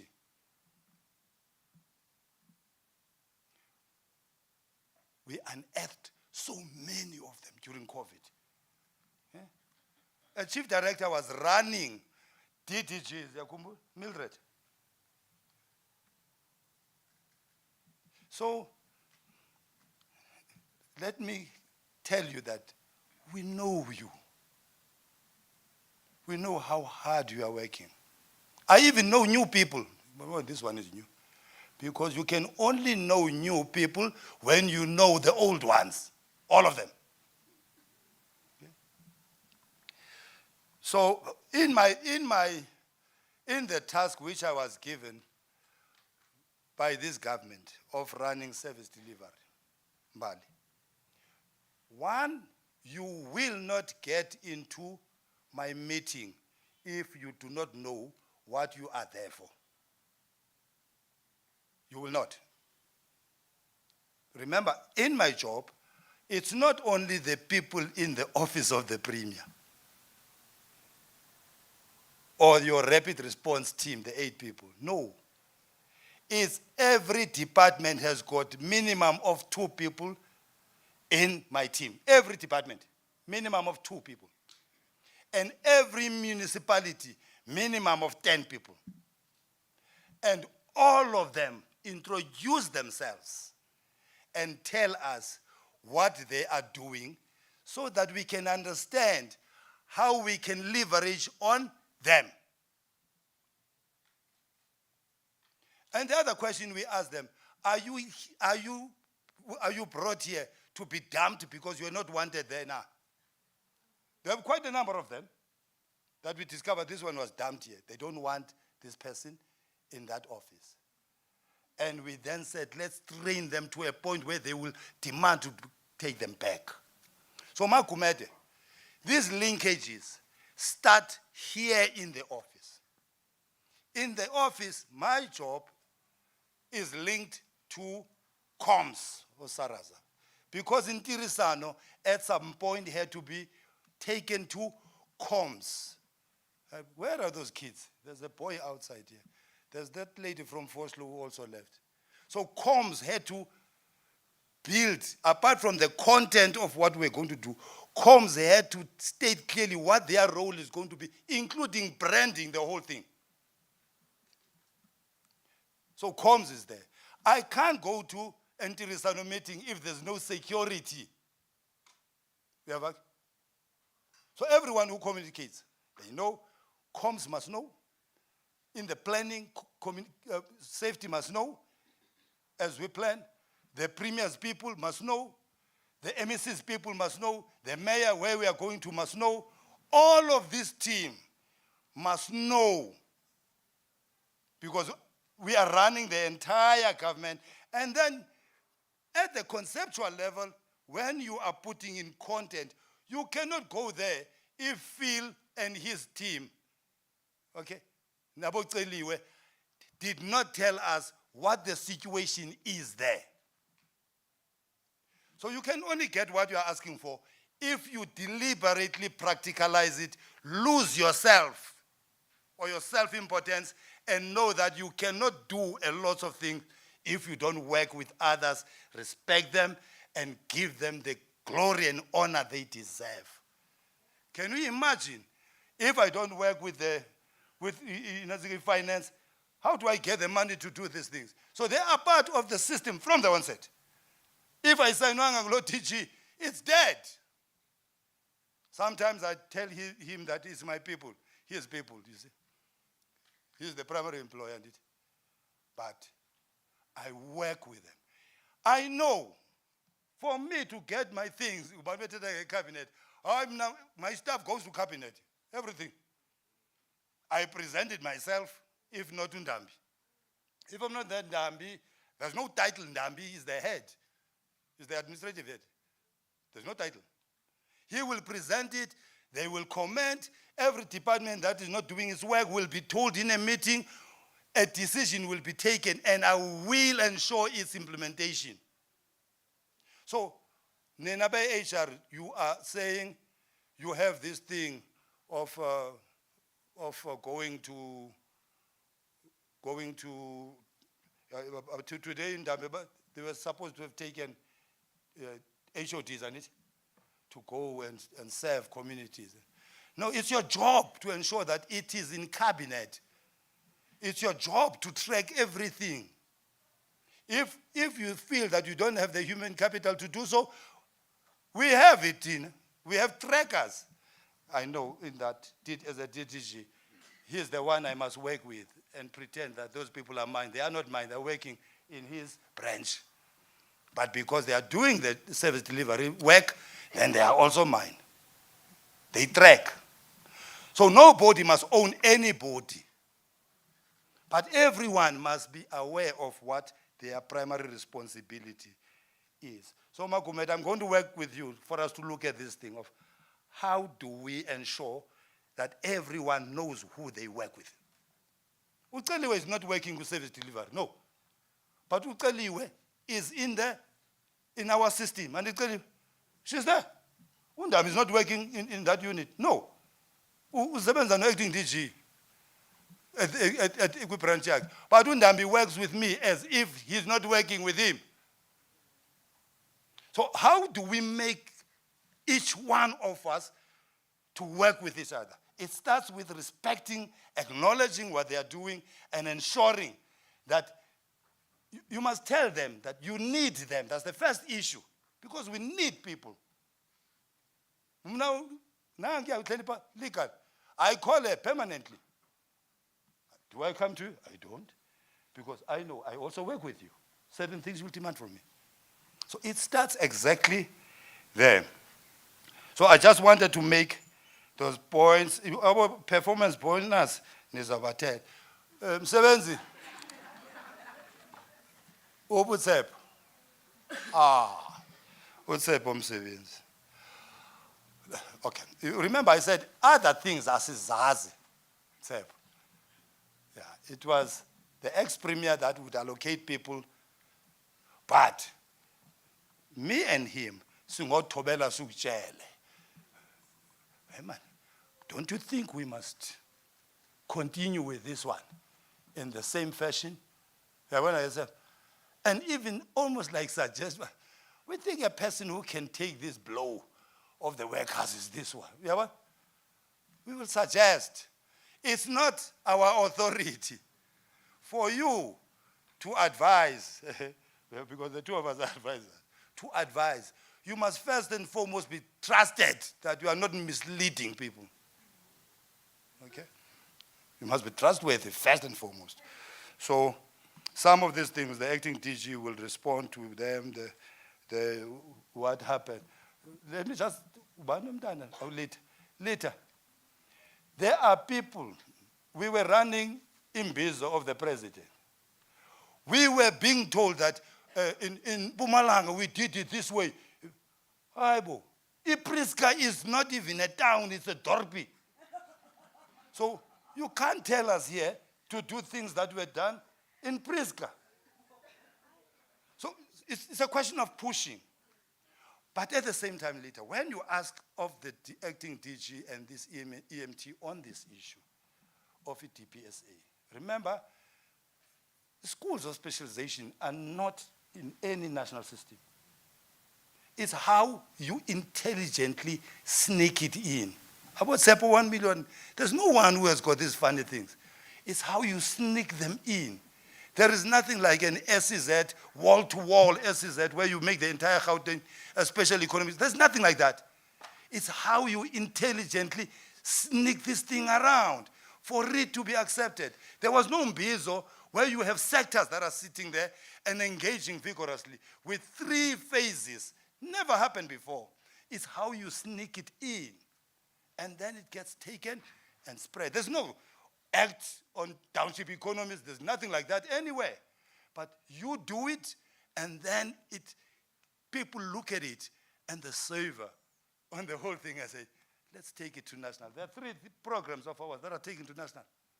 And everyone is going to create these acts. But it's you who must do it. It's not the questions. The questions that you are asking are actually telling us to ask a question to you as to how we can do it for it to be accepted as something great. Thank you very much.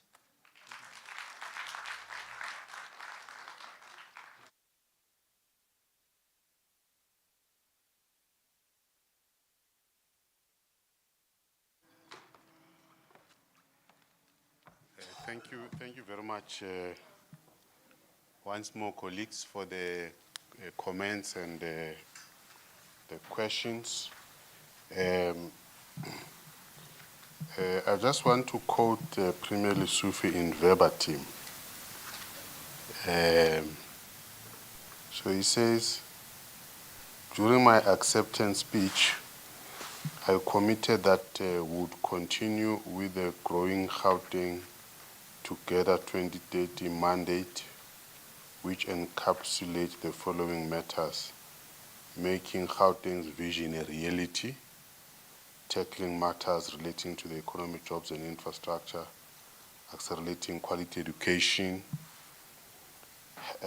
skills revolution and health, integrated human settlement and land release, safety, social cohesion, creating a better world. And then he says, this mandate is the blueprint of our administration, and we will continue to accelerate its implementation accordingly. Then let me quote the last part that says, he says then, within this context, we have decided to elevate certain areas of GGT blueprint which we feel are non-negotiable between now and the end of the next administration. Strengthen the immediate fight against crime, corruption, vandalism, and lawlessness is another critical area we need to prioritize. Changing the living conditions in townships, informal settlements, hostels are also one of our imperatives. But then he goes on to then, when he indicates an MEC, he then outlines in detail the emphasis of the mandate of that particular department. In this instance, he argues with regards to health that the inclusion of wellness will assist us in having the necessary medical details of our citizens readily available whenever they consult our medical facilities. In addition, we're introducing information management which will assist with bed management and elevating pressure from our health system accordingly, reducing queues at our medical facilities. Furthermore, the wellness component aims to introduce a regulatory arm that will focus on eliminating fake food circulating in our shops. A wellness program will be incorporated in our education system to teach children about the danger of some of these illnesses. This program will be introduced in the health education at our schools. Our children will need to be empowered with knowledge of healthy food that forms part of a healthy lifestyle for our development.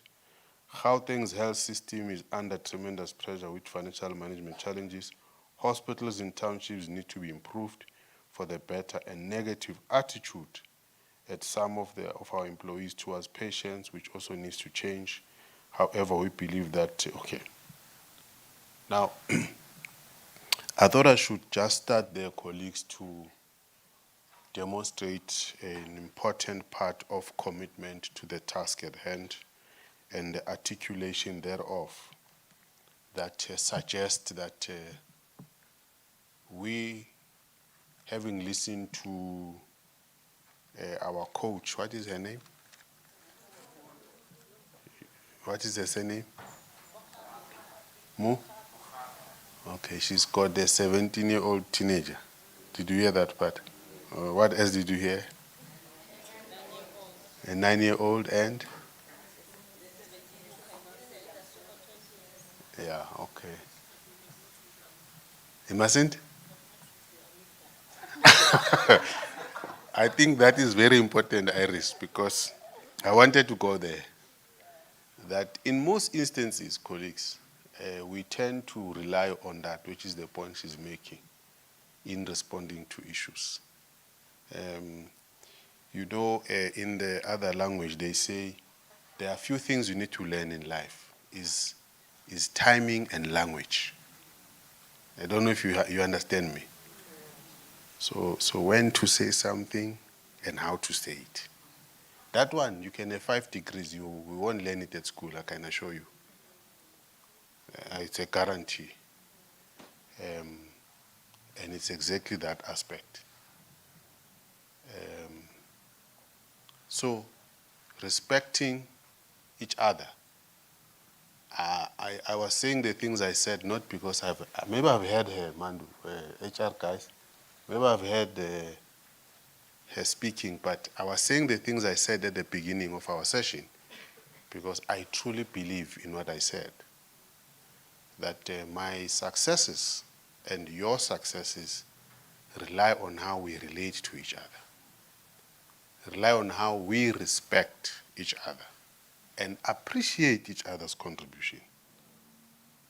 That's very, very important. So we are managing or we're going through a transition. We have had Premier Makura, we have Premier Lesotho, who most of us have worked with and we know that he's one of those that has got passion about the youth. And I think he has shown that demonstration in his work in education.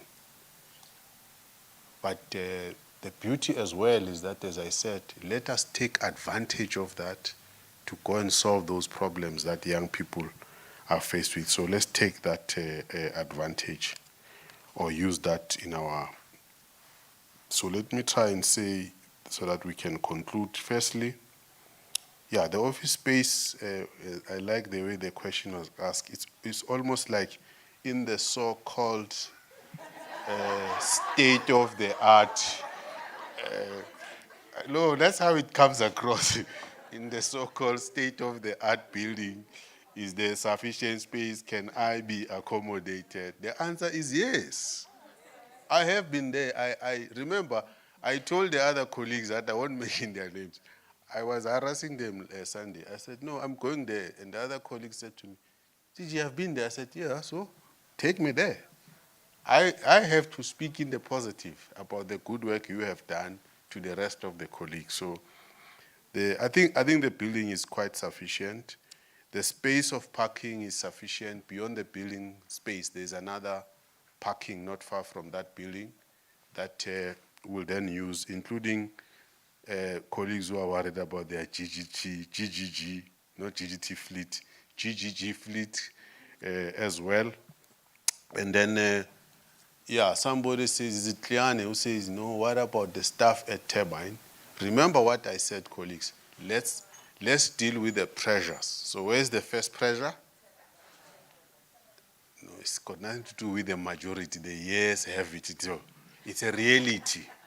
It's a reality with the Turbine. Because remember, Turbine, we had the Premier's office, the DG's office, we had the Cabinet's office. So those documents for us are very, very important. So we need to think of that.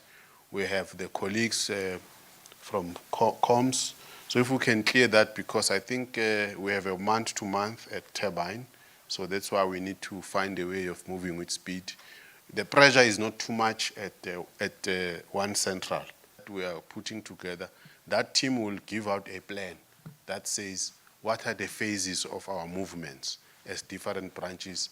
No branch. So they are going to report to me, don't worry, the team. So they are not reporting to anybody else.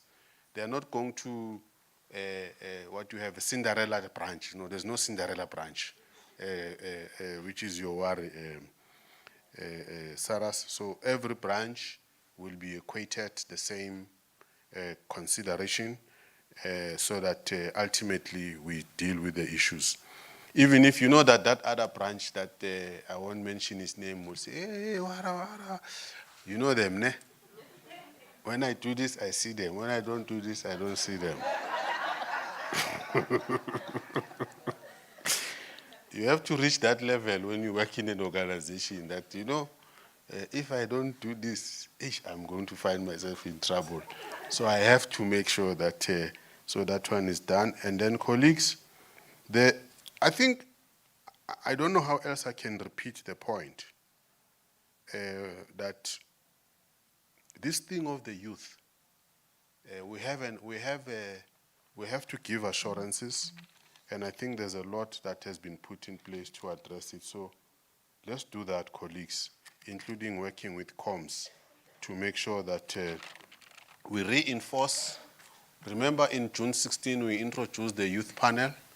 The youth advisory panel was asked to go and revise the strategy. I went to their session. They have done brilliant work. We are now pulling it together to take it back to the Executive Council. So in the longest of time, colleagues, we've got a youth integrated development strategy that was done by the youth for the youth. So it's coming back to EXCO. I said there, when was it? Last week, Friday. You don't know. You can't say yes. I listened to them. It was last week, Friday. The day Mbali was harassing me about signing the minutes. That's how I remember that day. So, yeah, we have that. So we'll be taking that to the Premier, and then we'll take it back to the Executive Council to make sure that those issues deal with that. Digela is correct. At the time of the announcement, we had an engagement with Premier to say, Premier, one of the things after this we'll have to do is to then finalize the sectorial appointment and the regional appointment of MECs. So we're working on that with the Premier. He should be able to sign off that aspect soon, because indeed I had a conversation with him last week about that, and I think it's well taken from the colleagues. The structure is being discussed with DPSA, including the SDM processes that are being undertaken. We are even considering to say maybe we use the 2019 structure whilst we're discussing with DPSA, so that we deal with the issues of, as you can see, we're trying to push as much as possible the issues of advertising vacancies, appoint the way we need to appoint, create opportunities internally. So that is part and parcel of the work that we're doing with the team at HR. It's an important area of dealing with HR hygiene issues. DPSA has been able to engage with us on some of their uncomfortabilities, but we are also responding in arguing what our case, whether we still want to argue, which I think I want to, if things continue in relation to corporate management, in relation to the movement of certain functions. So it also needs me to talk to the Presidium here, you see, so that they also agree on some of those issues. But the issue is that we are finalizing that, and where are we with the SDM? Which branch have we not engaged? We're still at 5. We've only engaged 5. Anyway, there are 5, isn't it? Or 5 chief directorates? Yes. Oh, when do you want to finish? Then you submit a report to us. By December. December? No, let's move, man. Let's move to November. Let's say that second week of November, let's have a first draft. So we push. This team must push, sit with all of you. You see, I have a wrong interpretation of what I consider service delivery. You will correct me, all of you. For example, if you have been hired as Amos, maybe you are running security. This process is asking you to say, what do you think you are doing? In terms, it's the function, remember. It's about defending a function, and it must stay in the structure. That's why I'm saying if I'm wrong, I'll be corrected. And then, if you are able to make the case for your function based on the history and the evidence put forward, then you are enhancing our conversation with the DPSA in maintaining the function. That's what this thing is all about. What I've just raised for me, I said to the team, can we try and not raise this conversation as if we are questioning you, the person, your appointment. We're questioning the function, not your appointment. So it's difficult to work on this objectively because you think, hey, my position here, hamba manje. You will think like that. But try and think of this, creating an organization of the future and make a contribution for this organization to exist and be able to respond to the test of time. That's how you must look at it. This exercise has got nothing to do with what is it? The subsequent processes of retrenchment. No, it's not about that. It's about defending and building a strong, resilient organization. Please look at it like that way. Make a contribution. If you know if other provinces work this way, make a contribution here so that by the time we say this is what we are configuring to be the structure, working with DPSA, it would have taken into consideration your views. Yeah, the DDG for PCS is with Premier at Lodiam. I forgot to indicate that. I should have just indicated that. So we will then be able to talk to Premier about the issues with regards to time and what is being raised, but also try and give sufficient notice in most of the time so that people can plan their lives if we are asking to meet early. So those considerations definitely will have to be made. There's no problem there. Yeah, I think this one has been answered of the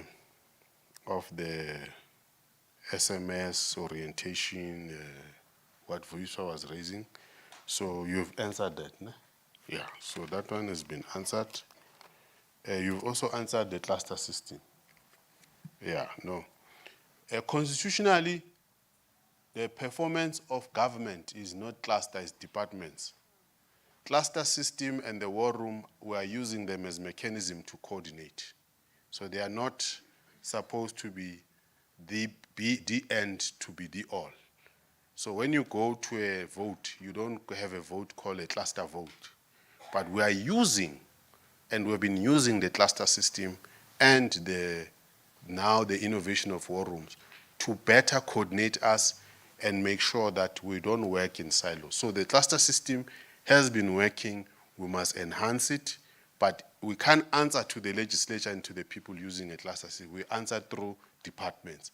You must still not lose the intention of getting the performance of a department. That is very, very important, colleagues. What I think rather the colleagues are raising, ML, is that maybe as we are looking at ourselves, even if you are in comms, who in comms works with the economic cluster, who in policy, performance monitoring, I think that's what colleagues are saying. So we can think of it in that way so that we can deal with that issue. So the issue about senior management going to Kayedu, I think has been attended to. I wanted to go, but I was thrown into other issues. We should be able to go to Kayedu. I don't think there's a problem. So colleagues are saying we are very wounded, and I agree. And then I think what the HR colleagues did by bringing Nomfundo, and also allowing us to talk is a useful exercise. And it must not be taken light. It must be responded to properly, and people must be able to appreciate this. And that's why I had taken an approach that says to the colleagues, can we just talk to each other? I mean, we need to know what is it that Stefani always makes me to sign. I say, no, I don't want to sign, Stefani. Can I read? And that time he's brought a file like this, and then he says, the legislature wants the annual report. I say, no, I'm not. Give me some time. but you find that he's got his own pressures with Inge because they must submit to the legislature. The legislature wants this. So this appreciation of what others are doing is very, very important. I think we need to be able to continue, as Emily is saying, that we have to help each other and really appreciate what the other is doing, so that indeed the issue of human capital, we invest in it and make sure that we deal with issues. The issue of movement of people internally, yes, I agree that let's re-look at it. It can't be just we sign, say, no, okay, he wants to go, because you'll end up with everybody working in one branch. That is the dilemma.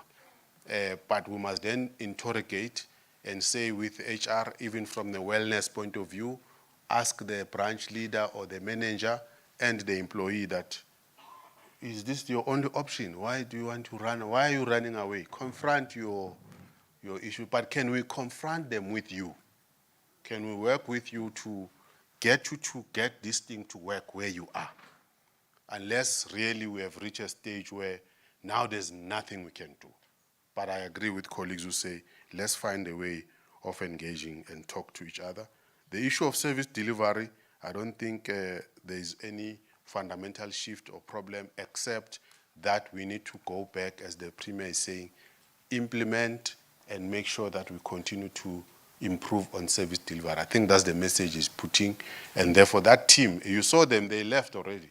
They went to El Dorado to go and join the mayor, Mayor Morero at El Dorado, to find and solve those problems there, working with us. But I also think there is nothing wrong with us, HR, to say, in the next 6 months, why will it be wrong for me to work at which branch I like? I must work at comms. Yeah. Oh, forensic. Yeah, I must work at forensic. You know, because you can only do that period so that we help you to perform against that period that you are there for 6 months or for a year. But that's how you can build each other by doing that. Because sometimes we don't have vacancies. Remember that internally. No, they are. Ne? But so we can say, no, Ndambi, you are no more working at service delivery. We want you to work at the AIDS Council Secretariat for 6 months, and strengthen them. After 6 months, we review. We can take you back. Organizations do that because they are also about build. That's why HODs sometimes they are moved. Say no, HOD so and so. Let's take you to this. So it's also about that.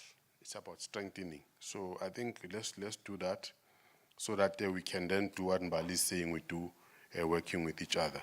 So HR is brought Nomfundo, we must come back. Yeah, we agree, we'll do that, so that we can deal with all the issues that we are faced with. There is nothing that will make us not to confront anything. Anything that you think must be attended to, we will attend to it. There is no problem. Remember, colleagues, for the things that Premier Lesotho has articulated, we need you to be in good space. For the things that the Premier has articulated and to be realized, we need you in good space. Our job from where we are seated, for an example, we will be sitting with certain teams to manage the processes of change management, just like we will do for the rest of the other departments, especially those that are being moved. So we will do that through the transversal, the ITMS, the DDG there, Mashiane and the team, because we have to support, even through the transversal wellness. We have to support them. We have done the packs for the induction of the MECs. We have given to the MECs. We're finalizing the gazette. The problem that I have with the people who are doing the gazette, they are spending more time correcting it. But I want it. I've been asking for it, for the whole weekend, But I know they are doing it. And then the team that's doing the Lekgotla, they must sort out those things today. We must sign off. The team that is doing the matrix, this must come today so that we can then sign off, communicate with the departments that the Premier has asked to meet immediately. The team that is working on the appointment of MECs and the Premier must submit today so that we do that work and submit all this. So we don't have to have administrative questions or things outstanding, so that we are focused now on getting on the ground and doing what we are meant to do. So, colleagues, firstly, thank you. I don't know, that is my job to do that part, but thank you for the issues that you have raised. Rest assured, we will together be able to attend to the issues as much as possible. What's your name? Who's Malulek? Wagwe? Olambokot? Oh, okay. Na cancer house. Yes, sir.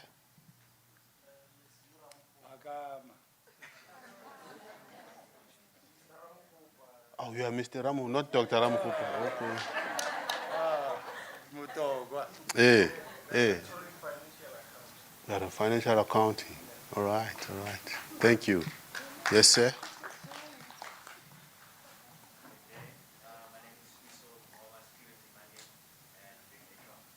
You're doing HR. Hey, you are doing a very difficult job, but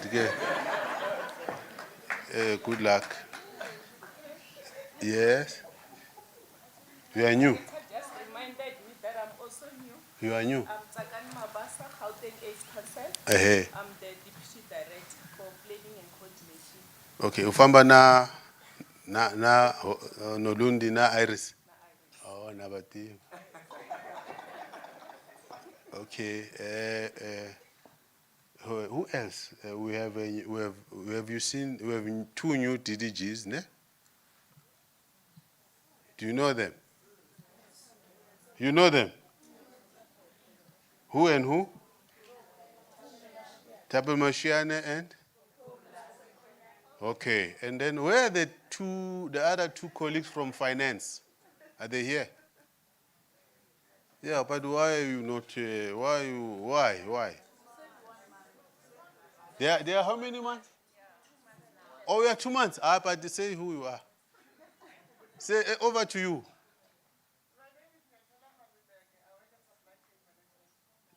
I must change my surname to Malulek. Yes. Oh, at least Gunawanga getting up all I mean. Yeah, okay, colleagues, thank you very much. Let's just do the best we can to serve the people of this province, support the Premier, let the Premier succeed. If the Premier succeeds, we succeed, and the people of this province, indeed, their lives will change. As Dikela said, the more we do work, the more most of our relatives come to Gauteng, but that's not a problem. Thank you. I'm done. Okay, you can close the meeting.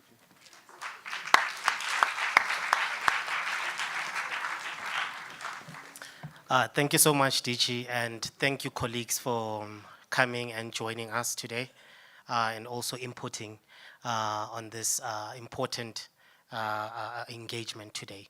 I think, DG, oh, thank you so much. Thank you so much for assisting me. I just wanted to say I'd like to implore on all directorates to really employ a bottom-up approach. I know there were soft issues here that were handled at a high level. Yeah, we need to constantly hammer those in our meetings so that they can go to the capable hands of Oma Mandu, more especially the issues on wellness, because that is very important. We shouldn't take that for granted. And DG, you were noted with your Freudian slip when you were mentioning GG cars and you said GGT. We know that you live and breathe GGT 2030. And you are our choreographer for Nile Walk. There's this rapper that I love so much, but I don't like the fact that he's doing this to the Gauteng provincial government. He has a David complex. So on the song Nile Walk, he has a verse there where he says, "Yime ngayithatha lento ngayiphefumulela amaphaphu ngayikhipha ku life support." So TMR GGT 2030 is on life support. Let's take it out. You have a capable team here, and let's ensure that we respect them and they'll respect you back. Thank you so much, colleagues. And one last announcement. Harry Kwala once said, define now and account later. I was given a directive that I thought it doesn't make sense to me because all animals all animals are equal in the farm. So we can all go and eat, colleagues, EMT and the rest of the colleagues. Thank you so much, colleagues. Cheers.